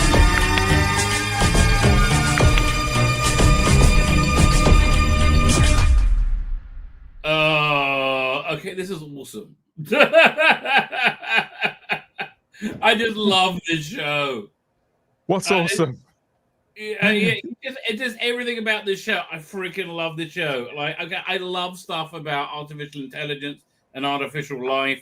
You know. And what are we talking about now? What are we talking about? Can I ask Stan real quick? Did that commercial predate the Transformers? No, it didn't. It Transformers didn't? were Okay. out. That was about a year before Transformers the movie hit in the theaters.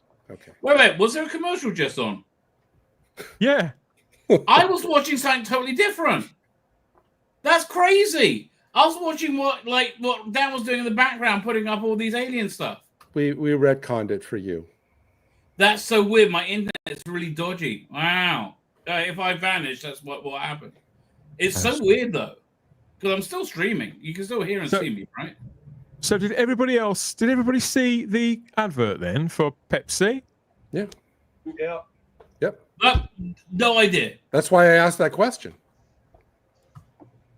That's strange. Something is definitely going on in the bunker here. Thank you, everybody, for joining us so far. Lord Thoth saw Star Wars opening weekend in 1977. It was raining at the drive-in theater. The X-rated version is better. What on earth does he mean? What? He's still talking about the Star Wars kissing scene. There, could be right, could be right. Okay, so this can only mean one thing, can't it? We're back here with the panel to continue our conversation and let's introduce everybody. So we do have here, we've got Gary Akers here, the only synth that he likes, the kind played by the Pet Shop Boys. Isn't that right, Gary? You got it. I mean, I'm still waiting for the Pet Shop Boys to show up at the end of one of these, during the closing credits of one of these episodes. You never know. You never know. In space, of course, no one can hear you scream, but I wouldn't like to put any money against the fact that they could probably hear one of Chris Bowles' rants there, Chris, out there in the cosmos. I've never ranted in my life. I'm a very, very happy, optimistic person. Hello, everyone. We've got, yes, he's in I suppose you're in a sort of a specimen all of your own, aren't you, Rabbi? You've got another planet which you regularly hang out on. I regularly hang out. I wouldn't recommend coming. The carpet awfully gets sticky. You know, that's what I'm going to say. You never know what's going on here. Other than me enjoying Alien, I love this show. Absolutely adore And we it. have, and last but by no means least, we have our returning guest, Culture Clash co-host Kyle Wagner, all aboard to continue with our big Alien watch. The season is up and running on FX and Hulu, Disney Plus in Great Britain, and we return to the action after the cliffhanger ending to that the second installment in the double bill that started Alien Earth off. I was on tenterhooks pretty much all week, playing and sort of over again in my head the events of those first couple of episodes, because there's quite a lot to take in, and it was quite breathless, very exciting, and lots of high concepts as well. So it's an expansion, of course, of the Alien movies that we've probably all grown up with. Takes place a few short years prior to the events of the original Alien movie. And the synopsis says, when a mysterious deep space research vessel crash lands on Earth, Wendy and a ragtag group of tactical soldiers make a fateful discovery that puts them face to face with the planet's greatest threat, mysterious life forms more terrifying than anyone could have imagined. Sounds simple enough, doesn't it? But it's an 8-part series, and they've dropped a further third episode this week, and this is our raw reactions and reviews here on the panel to the continuation of all these threads of stories, all that action from that first double bill. It really was quite breathless, and for me, tonally, exactly what I'd been looking for, all from writer, director, and producer Noah Hawley. So a very impressive, very stylish debut. wouldn't say this series has kept me awake over the days in between, Gary, but it's been on my mind. I really wanted to see what happened next.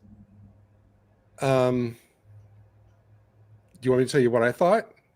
Well, as we covered on the last show, you'd spent some time away from this franchise. This brand of kind of horror sci-fi isn't your first choice. Correct. But there was enough sort of classical storytelling tropes and those kind of big blockbuster swings in there that in some ways you enjoyed it to some degree, didn't you? That some of the story had worked for you, some of it clearly hadn't. You can see some of the joins. But generally speaking, when you leave something on a cliffhanger ending, which we don't get with movies for the most part, it makes it a different animal. It makes it televisual. They want to compel us to be there next week, don't they? So when it came to the day that you knew that the third one was going to drop, were you excited that it was continuing? I kind of made it a point to know when it was going to be dropping, because I was interested in seeing it continue. And yes, as you said, for me, there was enough what I thought was kind of imaginative directorial kind of flourishes in the first two episodes to overcome what I thought were kind of some inexplicably odd story choices. Things like the set design, of the ship, and I like the promise of what they would do with the conflict of the corporations. That's actually what I was really kind of interested in. The texture of the universe that they were dropping us into, sort of. Yeah. But on this I won't go into detail yet, but on this episode, I just kind of threw up my hands with this particular episode. So this is episode 3 of Alien Earth, Metamorphosis. It's directed again by Dana Gonzalez, written by Noah Hawley with Robert De Laurentiis this time. And there's, again, just a 2-line synopsis here. The team returns home with unexpected cargo. An unsettling experiment occurs, and a new talent is discovered. Tells us something, but doesn't tell us very much at all. Kyle. Yes, sir. Were you thrilled to see a fresh episode of Alien Earth drop that day? Had you been thinking about it too? And what do you think of how the story picks up this time for the third episode? I was very excited for this. I've thoroughly enjoyed the first 2 episodes, and I've been excited for the series for a while. As far as where this story picks up, I think it's very interesting. And I think the title, you got to read a little bit more into the title for this week's episode. I won't go into all the details, but the metamorphosis isn't about the aliens that are in this show this week. It's about something else. And I think from what I've read online, some people aren't necessarily catching that, but the show really kind of took an interesting flip this week in the aspect is that I really kind of think it you had like the classic alien fight, but it flipped itself to where I think the focus was more on changing of things that weren't alien involved. And I think that was very, very interesting. It's a tricky thing, isn't it, to pull off when you're looking at something as populist as Alien. And yet it does have this kind of almost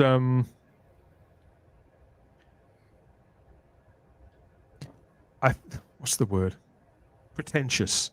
This almost pretentious sort of layer to it, the artsy side to it, to bring in the auteur directors, for example, to add all that color, and to talk about some of the themes that it does and some of the imagery that it uses to relate it to sort of classic architecture and classical art. They do that quite a lot, and so to have double meanings to the episode titles. Again, I hadn't looked at it too closely, but now you've said that in hindsight, I'm thinking, okay, I'm starting to get that. Most episode titles now, they tend not to be particularly visible, do they, when people find this content? But should you go and check through your EPG, which episode was I on last, giving them sort of memorable titles, I suppose, helps to some extent. Yeah, very much so. And again, I come back to with the title of this episode, and I think especially with these premium shows, these premium television shows, now you have to be just as cognizant of the episode titles, because I think there is meaning in some of these shows, and I think Alien Earth is a very good example, and especially this episode, of meaning in the title. That hadn't really struck me, but it does probably play quite well. Chris, you were sort of playing catch up a little bit last week with Alien Earth. So have you managed to catch up this time? And what's your take? Bring us up to speed on where you are with this show. Well, yeah, I have caught up. I really like the first 2 episodes. The crash sequence is awesome. I think it does a great job of building tension. But for this week, if I had to describe what I watched this morning in one word, dull.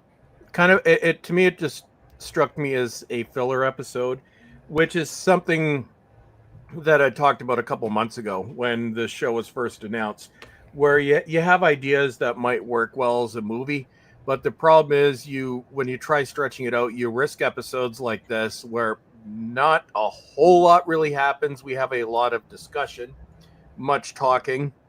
So you could probably skip this episode or just watch the recap next week and move on from there. But it stalled a little bit in episode 3 for me. But the first 2 had caught your imagination and it compelled you to some extent. The first 2 are what I would call one of the better Alien movies. If you were to... I'm kind of the as everybody knows, I'm a big fan of disaster movies, regardless of how cheesy they are. So you throw in a disaster, I'm going to find that to a certain extent enjoyable.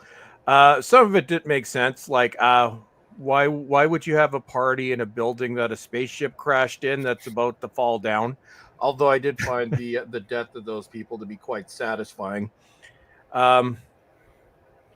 I did like the brother sister thing that they had going on, and at first I couldn't place the actor, but then he was in the End of the Effing World TV series on Netflix, worth watching. He was also in one of the most disturbing Black Mirror episodes. So I kind of like that dynamic, although Chris, you can't introduce literal sort of comedy into a universe like this, really, not effectively. But you can include levity. You can include situations which are sort of funny in a kind of satirical way.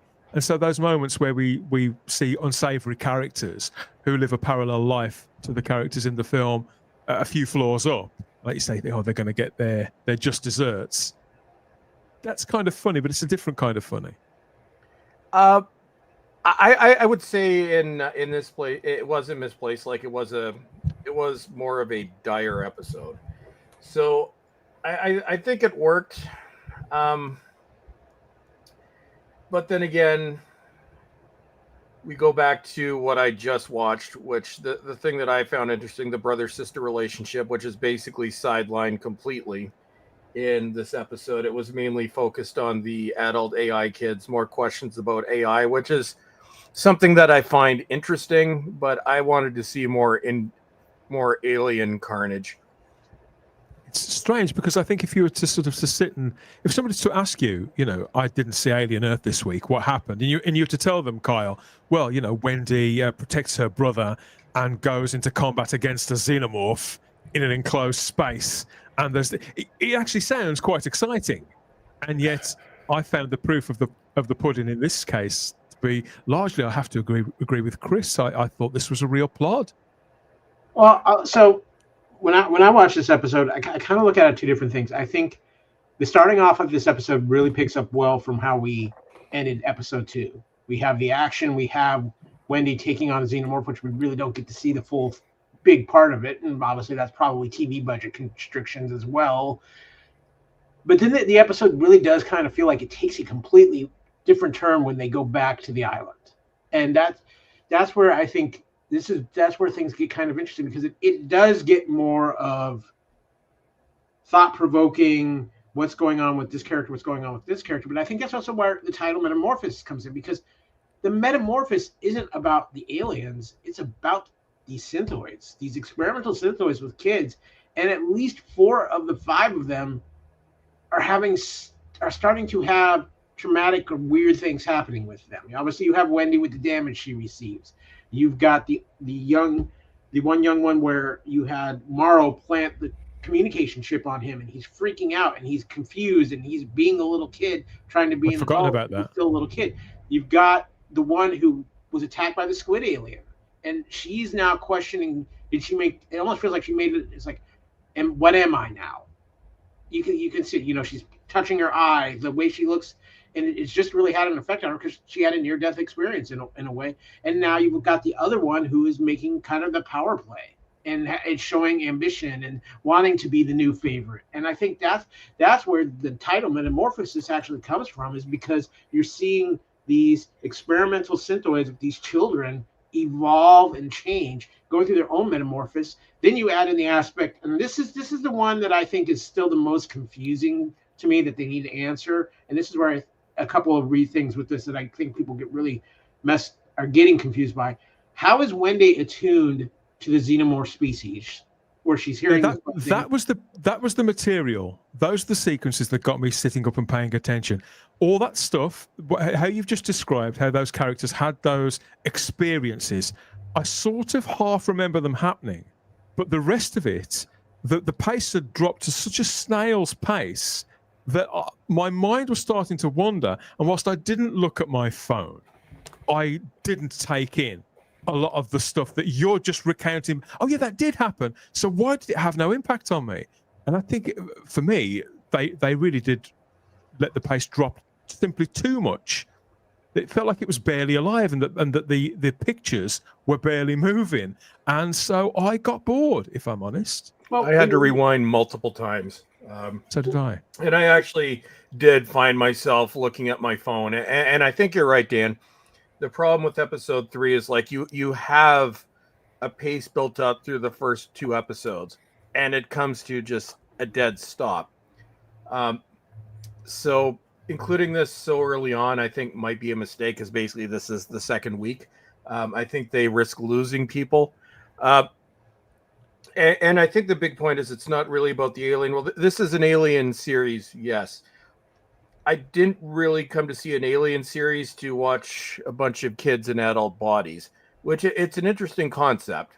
And I find the question of, are they actually alive, or are they just copies? I find things like that interesting. But I think this episode could be better paced. I think they could have had a dual story, at least something with some action going on, interposed with the talking that goes on the rest of the episode. Usually in these kinds of series, what I think of as event series, Gary, they're anywhere between 6 and 10 episodes. There usually is something at the dead center where a lot of the characters are locked in sort of enclosed spaces, and they bounce off one another. We get combinations of characters we've never seen before. The dynamics sort of shift. There does tend to be episodes like this in most shows that fit this model. But I do agree with Chris. I think that this was just a little bit too soon for all of that, to push effectively the 2 leads off stage that I needed to see them again. I wanted to see how their story evolved, and both of them are pretty much spark out for the entire 50 minutes. Well, go ahead, Kyle. I was just going to say, I really think, to me, and I get exactly what you two are saying, and I think, again, it comes back to the problem was this episode takes such a dramatic turn without really progressing. It's a hard right turn from, okay, we've got the aliens, we're leaving the site, and we're going to the island. And it's just so dramatic, and you don't feel like there's a flow into it. It's almost like it's a hard stop, and then you're here. And you take out the Wendy and Hermit in this episode, and other than you're like, okay, what creepy crap are they doing to Hermit here in this episode? Because there was weird stuff going on, and I think that was part of the episode's flaw. And I'll be curious to see if it corrects itself in the 4th episode. I think this episode did a lot without explaining itself. Well, and expecting us to be willing to wait for a later payoff. This episode clearly kind of marked the end of Act 1, which would have been the initial crash and the initial examination of the ship, and we've kind of started, Act 2 already. This wasn't kind of a clean, the end of Act 1 is the end of an episode. Act 1 really of this series, I think, ended about halfway through this episode. But the thing with me is that, in science fiction and fantasy shows, I am more than willing to kind of suspend my disbelief and go with on the journey that the creators want to take me through, as long as they're kind of consistent to the rules and laws of the world that they set up, or in this case, that have already been set up. As long as I'm not pulled out of it and consistently going, wait, what? I'm fine with it. I'll go wherever the creators want to lead me. Unfortunately, in this episode, I almost constantly kept getting pulled out in with wait, what moments. For example, a xenomorph can be hurt and then decapitated with the blade of an office paper cutter. Okay. The plot armor around the brother, I think, is thicker than a xenomorph's skin. Why is this guy still alive? He gets skewered through the chest with a serrated alien tail, and he's up and opening doors and helping Wendy out 2 seconds later. And then the alien itself, the xenomorph itself, goes from 2 episodes of being a randomly indiscriminate savage killing machine, killing anything that moves around it, to now not killing the brother and being stealthy and kind of opening the thing of the crate they're in, and then closing it and going up on the roof. All of a sudden, it's like stealthy now. It was fairly stealthy, I think, in that they played the stealth aspect up in the first 2 episodes. But for example, like the egg. The egg used to be open. Now, granted, this is my first check-in on the franchise since Alien 3, so maybe this changed. The egg, at least in my experience of the first 3, used to open to release the face hugger. Now it's like some Venus flytrap that kind of opens and closes without anything coming out. That was kind of odd to me. Can I stop you for there? Yeah, sure. Because I want you bring up a good point, and this is something that you want to talk about, an interesting retcon or dealing with something that we haven't seen in Aliens. It's the aspect of the egg reacting and the alien reacting to synthetics. It's like the alien won't have those reactions like the egg hatching or something like that unless there's a bio creature there of some kind that it can actually implant. And now they're basically saying the egg will close if it does not detect the sense of a bio creature that it can implant. Right. So there is a little bit of retconning going on here. Yeah.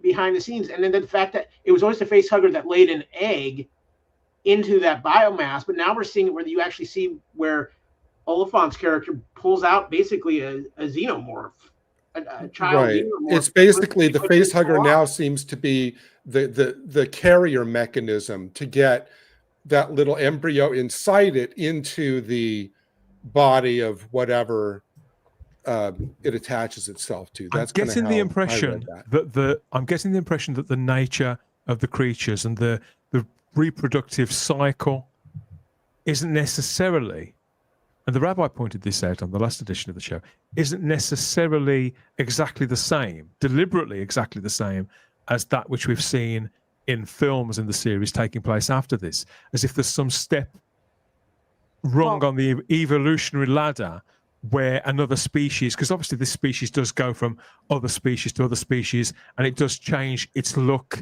its the way that it moves, how its nature is, not exactly from film to film, but it is a feature of this creature. So is this an earlier form of that? Are we seeing that nature and those instincts gradually falling into place that we see in the later films as part of the established cycle? Or is it going to be interfered with artificially by the people working at Prodigy? That's what I'm wondering, because I've noticed some of these little things, and it's got me wondering too, Gary. But I can't believe that nobody making this show seems lazy. I'm sure they've seen all of those films over and over and over again, read all the books. I'm sure they've done their homework, and they're doing all of this deliberately. But how wise that would be, I wouldn't. And again, like I said, when I'm watching things like that, my default is, okay, maybe there was something in one of the films I hadn't seen that addressed this, and I'm just not up Same with me. on all the lore. This scene that you have up with this character, I can't think of what her name is. For example, the scene with her and Boy Cavalier. All right. See, I think you can have characters that are creepy and that can excite your interest in terms of, oh, what's his agenda, this, that. Boy Cavalier is nothing but creepy. And I don't mean creepy in a good way. I mean creepy in a somebody needs to call the cops. If this wasn't a science fiction film, this is somebody you'd call the cops on creepy. So I don't know how long that's sustainable for me. For example, and then I want to get back to the brother because, like I said, the plot armor on the brother is really bothering me. So you do have the conclusion. We don't see the real conclusion of the act, which is the arrival of the science team, the collection of the specimens, and transporting them to the island. Everything I wanted to see for the last week. We didn't see any of it. Right, but here's the thing. So you have this, as far as we know, human character who's been skewered through the chest with an alien tail. So by the time the science team arrives, locates, preps all of the specimens for transport, and goes and searches and finds the xenomorph, Wendy, and her brother, gets everything rounded up, put on the ship, and transported, that guy would have been long dead. There is no, and even when they showed him on the gurney, his whole chest was like one huge blood stain. It's like, oh, come on, people, really? It's like, it's bothering me that the story mechanics have to keep the brother alive, but yet things keep happening to them that make that seem. See, because he was played so winningly, just like as Wendy was, I'm willing to forgive them a certain amount because he is a sort of interesting character. The only real cliche I think in the entire cast is Cavalier, but he's played very, very broadly. But I think everybody else is either interesting or very watchable. They're not necessarily likable, but some of them aren't like any other characters I've ever seen in anything else. Dan, doesn't it? It doesn't again, and maybe this is me just misreading it. It doesn't creep you out like on this episode with this character here when they're having the whole who's your favorite, and he's going, oh well, do this for me, and maybe we can go play. And then that first episode where Wendy's talking about sperm count with the tech, it's like, these are preteen kids, people. Why do they keep playing it like these aren't preteen kids? And it's starting to creep me out. It really is.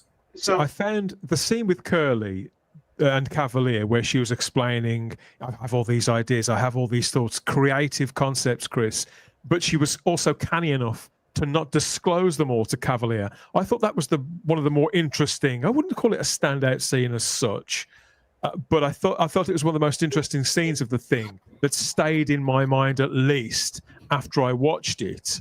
But I'm not sure how I feel about the characters or not, and the concepts or not, precisely because of the reasons that Gary's just been describing.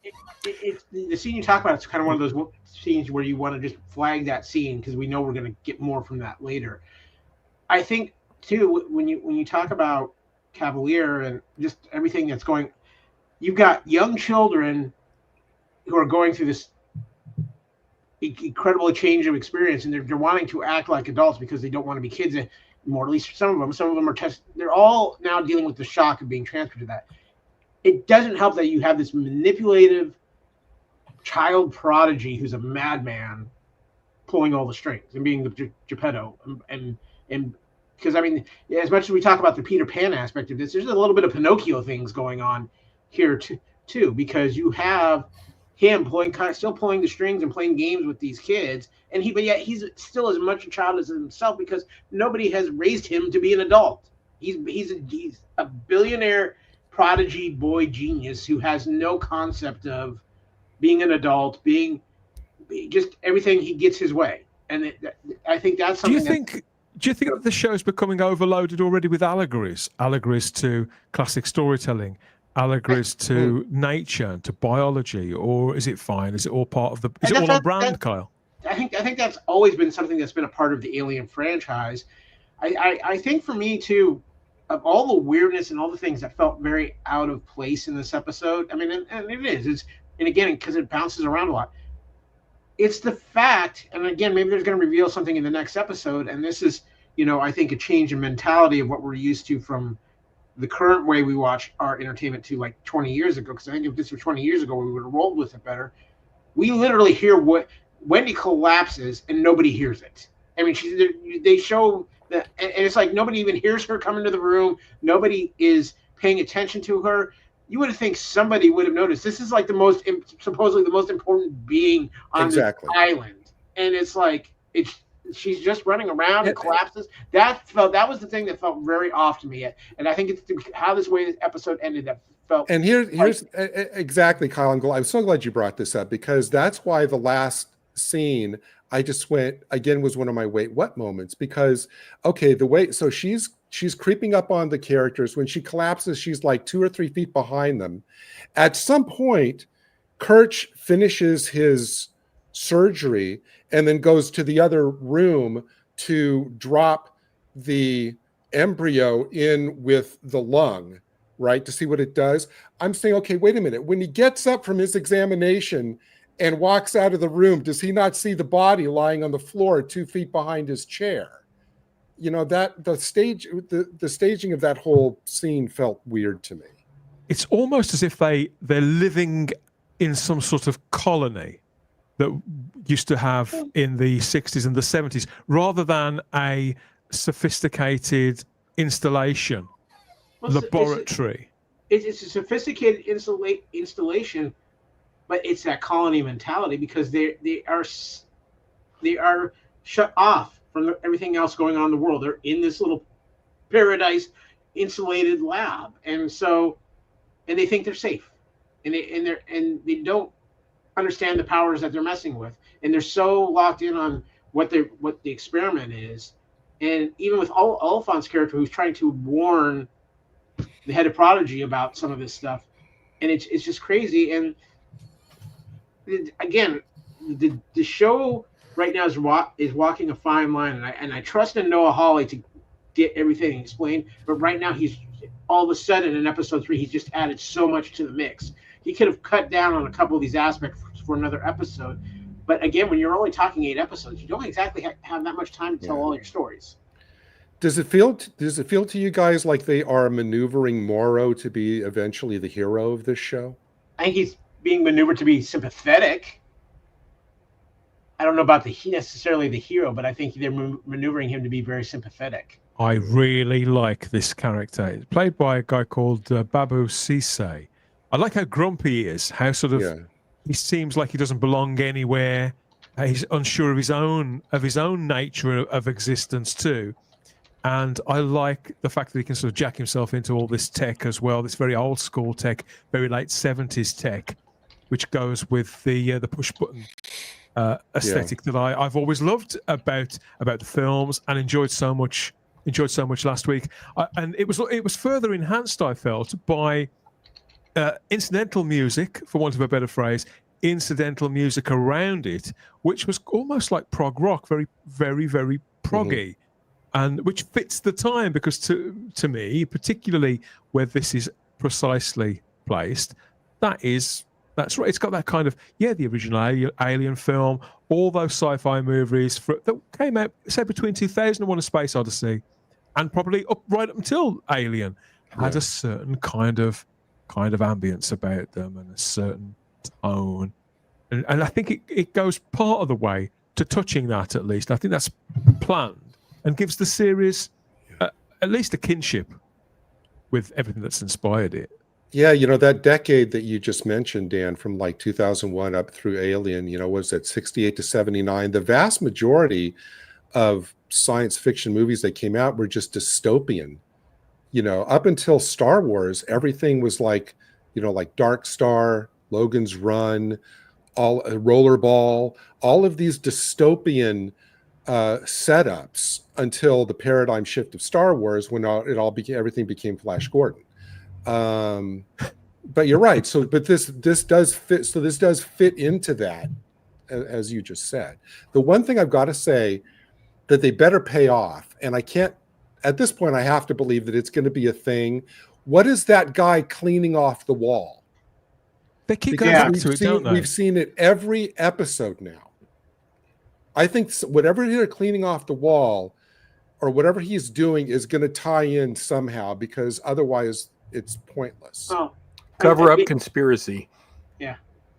Well, again, I think this comes back to the way Hawley does a TV show too. I mean, you go watch Legion, you go watch Fargo. He's always leaving clues, but you might not even realize they're clues until later on. So, real quick, guys, I live in Florida. It's getting really electrical outside, so I'm gonna jump off here so I don't get anything. Oh, that's right. You're in the middle of a hurricane. Well, not a hurricane yet, but it's season. But the storms are getting pretty bad. Yeah, I got something coming here too. Yeah. Well, stay safe, Kyle. I think I'll be good. I just don't want to risk lightning causing a blow up of all my electrical. So I just want to say again, always great to be on with you guys. As far as this episode goes, in wrap up for me, I just want to say, I think this episode there was good aspects of this episode. I think there's a lot of this episode we're going to look back on it when the series is done and see how things pay off before we can fully judge this episode. But the one thing I think, honestly, the biggest problem that this episode had was taking that right-hand turn like it did from the rescue mission to going to the island. I think it just threw so many people out of the space and mind space they were in, where we were still kind of in this high action mode to now this mystery mode. Yeah. And I think it was jarring, and I think that was probably where the issue with this episode for a lot of people lied, was just doing that so quickly and it was not a good way to transition it. Yeah. No, definitely not for me. As intriguing as things were later on, it did get more interesting, more unsettling. It simply wasn't enough to save this episode for me. Bye, Kyle. Be safe. Thank you, Kyle. Thank you. Yep. To have such an enjoyable, well-made show, such a distinctive show, such an on-brand show with a difficult franchise to line up with too, to have it falter so quickly is a little heartbreaking. Obviously, we've still got a lot of episodes to come. They may pull it back around again. It's clearly been decided upon deliberately. This isn't the old days where you would have deliberate filler episodes, Chris, because people were on holiday and all that kind of thing. This is meant to be kind of like a novel for the television. So it's an error of judgment, I think, rather than the nature of the beast. Well, that doesn't excuse them. Well, I think, Dan, the problem with filler episodes, and I think it's not even so much a difference in the amount of episodes, although that is a major factor. I think the way we watch TV 20 years ago compared to the streaming age is completely different. Now you can lose an audience with just one filler episode, because say we're watching this in 1995, Star Trek, especially Star Trek Voyager, would do filler episodes all the time, just as an example. You're still probably going to watch because you're watching things live. There's only so many things on TV. It's like, this is on, I might as well watch it. We're not in that type of entertainment environment anymore, where an episode like this, and I very rarely finish streaming shows when I start them for this reason. As soon as I get bored, I'm out. It's like, okay, whatever, back, what else is on? And then you never go back to it again. And I think that the problem with, even though this is technically the third episode, really this is the second episode, because the first two, as I said, were watched back to back. I think a lot of people will end up bailing after this just out of sheer boredom. I want to give it one more episode. I want to see it pick up again. But I think another problem, which has also been alluded to, is there's too many plot threads. And this is another problem with serialized television, where you try and have so many things going on at the same time. And a major issue I've always had with serialized television, with multiple plot lines going on at the same time, there's always that one plot line that just drags everything else to a halt. God, we're back to that. Brings every episode to a halt. Nobody cares. And unfortunately, I think that, I'm not saying it's going to happen, but I think there's a risk of happening with the human synth kids. It's an interesting concept, but in theory, I don't want to see that as one of the focuses of this series. This is supposed to be an alien carnage movie. That's kind of what I came to see. Well, movie, TV series. So I think this week, it's not a catastrophic misstep like we've seen over the past decade. Everything just kind of face plants halfway through. I think it's just, it was too early for your filler episode. And I think in 8 episodes, you shouldn't have filler episodes. There's no reason to have a filler/bottle episode in something this short. So I'm hoping it redeems itself next week. I do. But it'd be interesting to see. Well, we probably won't see what the viewing figures are, but how many people, obviously Disney's going to see them. How many people bailed after this week out of just sheer boredom? Like literally you lose people's attention. It's now, not just going through channels. It's literally click. Okay, what can I watch next? Well, Chris, although it's not everything I know and people use different platforms and communicate in different ways, but I think, depending on whichever social media platform you use habitually, you can often pick up on whether there's a buzz around something or not, which is, generally speaking, it's not scientific by any stretch of the imagination. It's not even what you'd call a metric, but it's rarely wrong as an indicator of how successful any project has been at capturing people's imaginations and retaining their habitual viewership. So I think that's our best bet, really. This was a plot. This was massively disappointing for me. Obviously it's not over by a long chalk. Let's go and see what people have got to say about it in the live chat. We've got some opinions over there on YouTube and Rumble. Other people, other viewers, and their takes too. I'm going to tell you how it's going to be. With Scotch's lifetime guarantee. Take what you want both night and day. Then re-record, not fade away. Re-record, not fade away. If it's Scotch, it's guaranteed for life.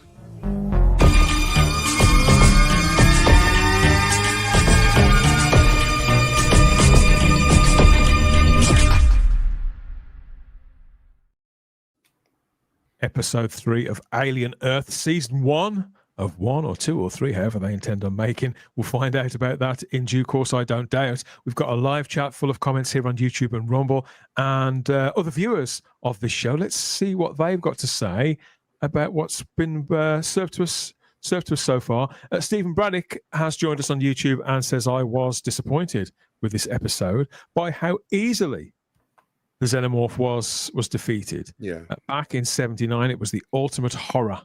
You met it, you were dead. Mm-hmm. Again, they're seeding things with the character of Wendy, that her nature, being not human, is presumably the reason why she is largely ignored by the creature. And there could be some sort of telekinetic ability somewhere. There's something dormant in her, which they're doing deliberately. Now, whether that will actually be somewhere worth going or not, worth this trade-off, I think it's too early to say. It's bold, and I like that Noah Hawley is a bold, creative person to steer this. What I can't stand, I agree with you completely, Chris, certainly for me, if I get bored, they never get me back. So they really have to work to get a large portion of us back, I think. Dalek El Arabia has joined us there on YouTube too, and says sci-fi changed from being a warning of technology and how the powerful could use it to socialist utopian propaganda. Oh, well, to some extent, I don't think it's changed from. I think if you look back at the history of science fiction, its literature roots, there's plenty of examples in print of there being a fairly even balance, cautionary tales and fables, from any perspective you care to. I don't think anything's necessarily changed. It's just the way the stories reach us now, and the voices, their tone tends to be a little different. Well, I think to add to that, Dan, I think just as an example, Star Trek under Gene Roddenberry, you could argue was socialist utopian propaganda. Literally, they don't have money and everybody's at peace. And it's a whole other discussion as to how they redirected that after Roddenberry had stepped away. But I think the socialist propaganda thing, that's not something that's necessarily new. It's always been an element of science fiction. You have the dystopian where everything's gone to hell. You have the utopian where everything is paradise. But when you think of the utopian future, with any degree of objectivity, you can see such a future is completely unrealistic because human nature would dictate that, you know, we don't want to work for nothing. Who's doing your garbage collecting, for instance, in this future? So that's why socialism itself is completely and utterly unworkable. It's I kind of like a mix of the two of them, where I think science fiction is at its best when it's not completely dystopian and depressing, although that can be interesting. I find utopian science fiction completely boring. That's why the first 2 seasons of Star Trek: The Next Generation are boring and unwatchable for the most part. It's because, you know, utopian everything is perfect. It doesn't make for interesting drama, literature, whatever. You need some kind of conflict.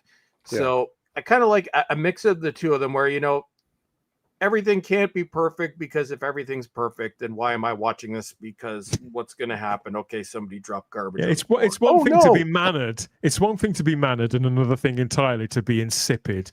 Yeah, and saccharine. We've got several people saying I must get it on DVD. Says Peter Harrington. So not watching it streaming, but listening to our conversation anyway here on YouTube. In Peter's case. And we've got another comment similarly. PD Rich is also waiting for a Blu-ray release. So we're not putting too many people off. Those of them who haven't seen it yet. It's true, Gary, says Dalek El Arabia. The monsters should be more creepy than the protagonists. I think it should be. I have no problem with some of the human characters being as despicable and as reptilian in nature, certainly in the way they creep you out, as the creatures. I think that was the case in most of the best sci-fi movies, in fact, and some of the best sci-fi TV. It's the balance of the two. It's how you use the tools in your kit. I think, Gary, that shows a creative who is a master of everything that they're sort of rolling out to us, I suppose. If we feel like we're being served something that's been really prepared for us, specifically to just the right balance. I agree. I was just kind of, as I said, I was just kind of creeped out by the undertones that I felt were there. It's unsettling. But you do wonder. You think, okay, where is this going? I can see what I can see what they're pointing to. I see what they're suggesting. But is where it's taking us a place worth going? That's always when you watch a film, you've only got 100 minutes at the max to think about that. Yeah. When you're watching something for the best part of 7 weeks, you think to yourself, like Chris says, you think, oh, okay, so I've got X amount of hours to watch stuff in. Is this a valuable use of a 50-minute block of my valuable viewing time? Because I don't know that where they're taking me to is going to be somewhere that's going to feel worth it.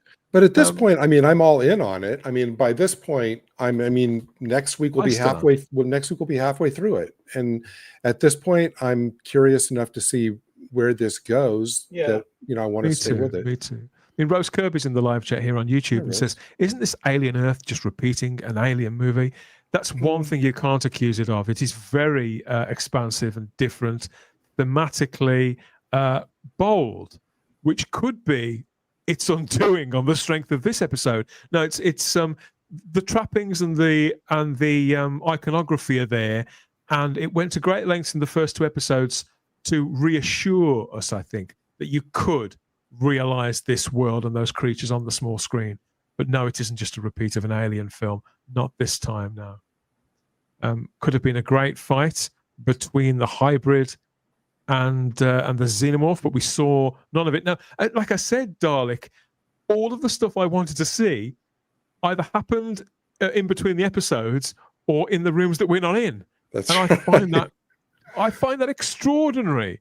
I don't get it. Nicholas Horton's joined us too on YouTube. I want more of the cyborg character. That's Morrow again. His story seems more interesting. It is, because he's kind of like it's like that film, the Eddie Redmayne Harry Potter spin-off, Fantastic Beasts. It's like he spent all this time procuring, curating, caring for these creatures, selecting them, getting them into the Earth's orbit, then it all goes tits up, and he's got to try and retrieve it. So the frustration, even though he seems like quite a young actor, he plays the kind of the grumpy kind of middle-aged, oh my God, I can't believe I've got to do this again. I think he plays that really quite beautifully. I like that character. Dan, did you feel cheated by the fact that when Wendy gets dragged into the container with the xenomorph, and then the next thing we see, the doors open, she's decapitated it, we don't see the fight? Did you feel cheated? I see why they've done it. They've done it to preserve the mystique around Wendy. I can see why they've done it, but I didn't need to see everything, but I needed to see more than we did. Absolutely.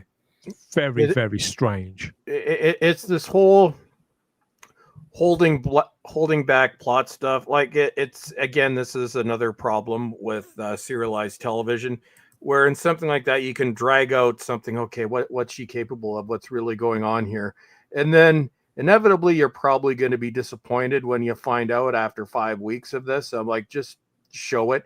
You need to grab your audience's attention. Like there are certain things that we expect when we see an Alien series, and actually seeing more than what we saw without seeing anything, I think that had to be there. Again, just this episode is textbook, and how many missteps can you make so early into your series? That's very much the tone of the feedback we're getting here on YouTube and Rumble as well. People are a little deflated, a little confused, wondering whether they should stay the course. And I can't say I blame any of you, come to think of it. What else have we got here? More commentary on Star Trek, which we won't go into, not this time.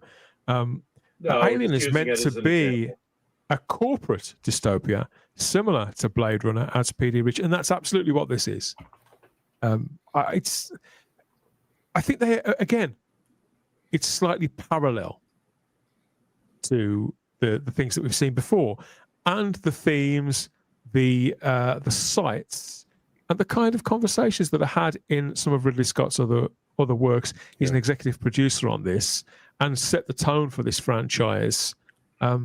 Even though, as I say, auteur directors would get involved later, it would ultimately come back around to Ridley Scott, for better or for worse. And Stephen Braddock says in closing, they have to get us back on board. Get us back on board next week. I do. I want to stay the course. I want to look forward to each episode the way that I did with in the last 7 days in between the double bill and this. So, yeah, don't lose me. That's I want to get to the end of this series and feel that I've been taken to a place worth going. Yeah. It's all on this man, Noah Hawley, and the other creatives involved. Great track record, as we've said before, but you're only as good as your last fight, aren't you? Mm-hmm. And I don't know if he's going to deliver this after all. I suppose we'll find out in due course. The next episode is called Observation. That premieres on Tuesday, August the 26th, FX and Hulu. That means it arrives on Disney Plus. that means it arrives on Disney Plus Wednesday the 27th in the UK. There's a further 5 episodes to complete the run. Going to drop at the rate of 1 a week right the way through there until late September. Each Tuesday / Wednesday, and we'll be returning to cover each episode until the conclusion. I'm in it till the conclusion. But let's see if anybody gets picked off along the way. There's only one way to find out, and that's to stick with us here at the Spacebook Live and our ongoing Alien Watch.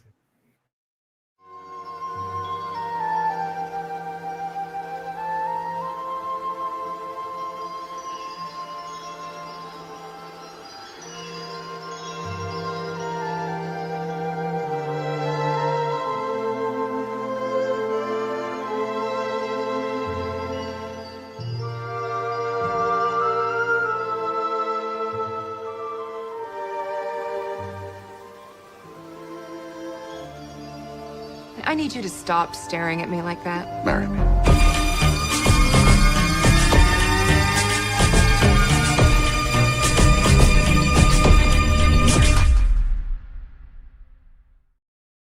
Who of us wouldn't say that? Yeah. Who of us could be adding Alien Earth to our physical media collection in the not too distant future? I think that again, with these franchises that have had multiple releases, things we bought over and over again, few of us can resist. That's the problem. That's how they get you. It's your inner child and outer geek. Of course it is, and we are never shy about geeking out here at the Spacebook Live. Thank you again to Carl Wagner for joining us for this one. Hopefully he'll be back as well. He was I don't think he was actually struck by lightning, but I think there was a danger of him being taken out by an electrical storm, and we wouldn't want to wish that on him. As for the rabbi from another planet, I was going to say I don't know what happened to him. He got sort of spirited away. I just hope that he's safe and well, because obviously where he lives, he's sometimes been under some difficulty, hasn't he, due to the conflict in the area. So if anybody knows that the rabbi's okay, please let us know, and hopefully I'll be back to cover the remaining episodes on further editions of the show. So yes, the rabbi from another planet on YouTube and over on X. Go and connect with him and say hello, and wait for more live streams. I think he's on tomorrow. Oops, of course he's on tomorrow. He's on most days. Go and catch up with the rabbi and tell him that he was missed. Okay, so Chris, what a fabulous show! What a fabulous time. We've gone slightly off the rails, but here we are anyway. I was wondering about Frank, though, obviously, because whilst I have been counting the days to the Alien series recommencing, Frank has been on my mind too. How's he been faring? No updates. So yes, if you're seeing my avatar, that's the picture we were sent last week. So pray for Frank. He may be missing. We're not sure. We don't know exactly what they've done to him, but he's seen better days. So he's not wearing a dress. He's not wearing a dress this week, so that's good. No. Well, we don't know what he's with very, very creepy people right now. So we just want to pray for Frank, and maybe we'll get an update at some point. Like I said, Professor Dinkles has completely disowned Frank because of his disgusting behavior before all of this. Wow. So he's not getting any help from Dinkles. So please donate to Frank, the Find/Help Frank Fund. And we'll see. We'll see if we get any updates in the future. The saga continues. The saga of Star World. Now we have the saga of Frank. There's only one way to make sure you're abreast with all of that. That's YouTube and Rumble here for the Spacebook Live, Saturdays from 8 p.m. UK time. We'll have to start putting the international times on this as well, won't we, to help people out a little, because we do cater to an international, intergalactic audience, Gary. Absolutely. We'll take viewers, on any planet. We're not discriminate. Since cyborgs, hybrids, that's right, succulents, anyone really. if it's got a pulse, that's how we roll. That's right. Isn't it? That's how we roll. Thank you again for your company, Gary. It's a bit of a choppy one. Had some technical difficulties tonight, and we've had people popping off as well. But hopefully we'll be back on course next week for more regularities. As always, we push through any momentary difficulties to emerge triumphant at the end. I like it. This is how we roll here at the Spacebook Live. Thank you everybody for all the comments there, YouTube and Rumble. We've had some good ones. He's been xenomorphed, says Matthew Pounder. Oh. He has. So someone called Starfleet. Oh, that's you, Gary. Oh, I was that's in regard to the your little interstitial thing with Kirk and Seven. Your little video hands and things like that. Yes, a couple of items will have to wait until next week, sadly, guys, because we have run out of time. But yeah, I'm sure that everything will be fine.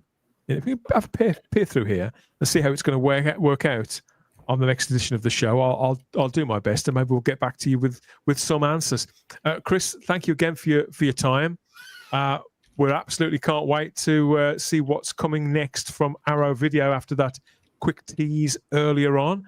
So yeah, watch this space, I suppose, for the continuing story of which boutique Blu-ray label is in the good books and the bad books. Only one's in the bad books. We all know which one it is. We do. We do. Thank you, everybody, for everything, for sticking with us during those difficulties as well. But it all kind of worked out, didn't it? As well as can be expected anyway. In the end, this has been the Spacebook Live, and we'll be back with more before you know it. Until then, we'll see you out there somewhere soonish. Bye bye. Bye bye.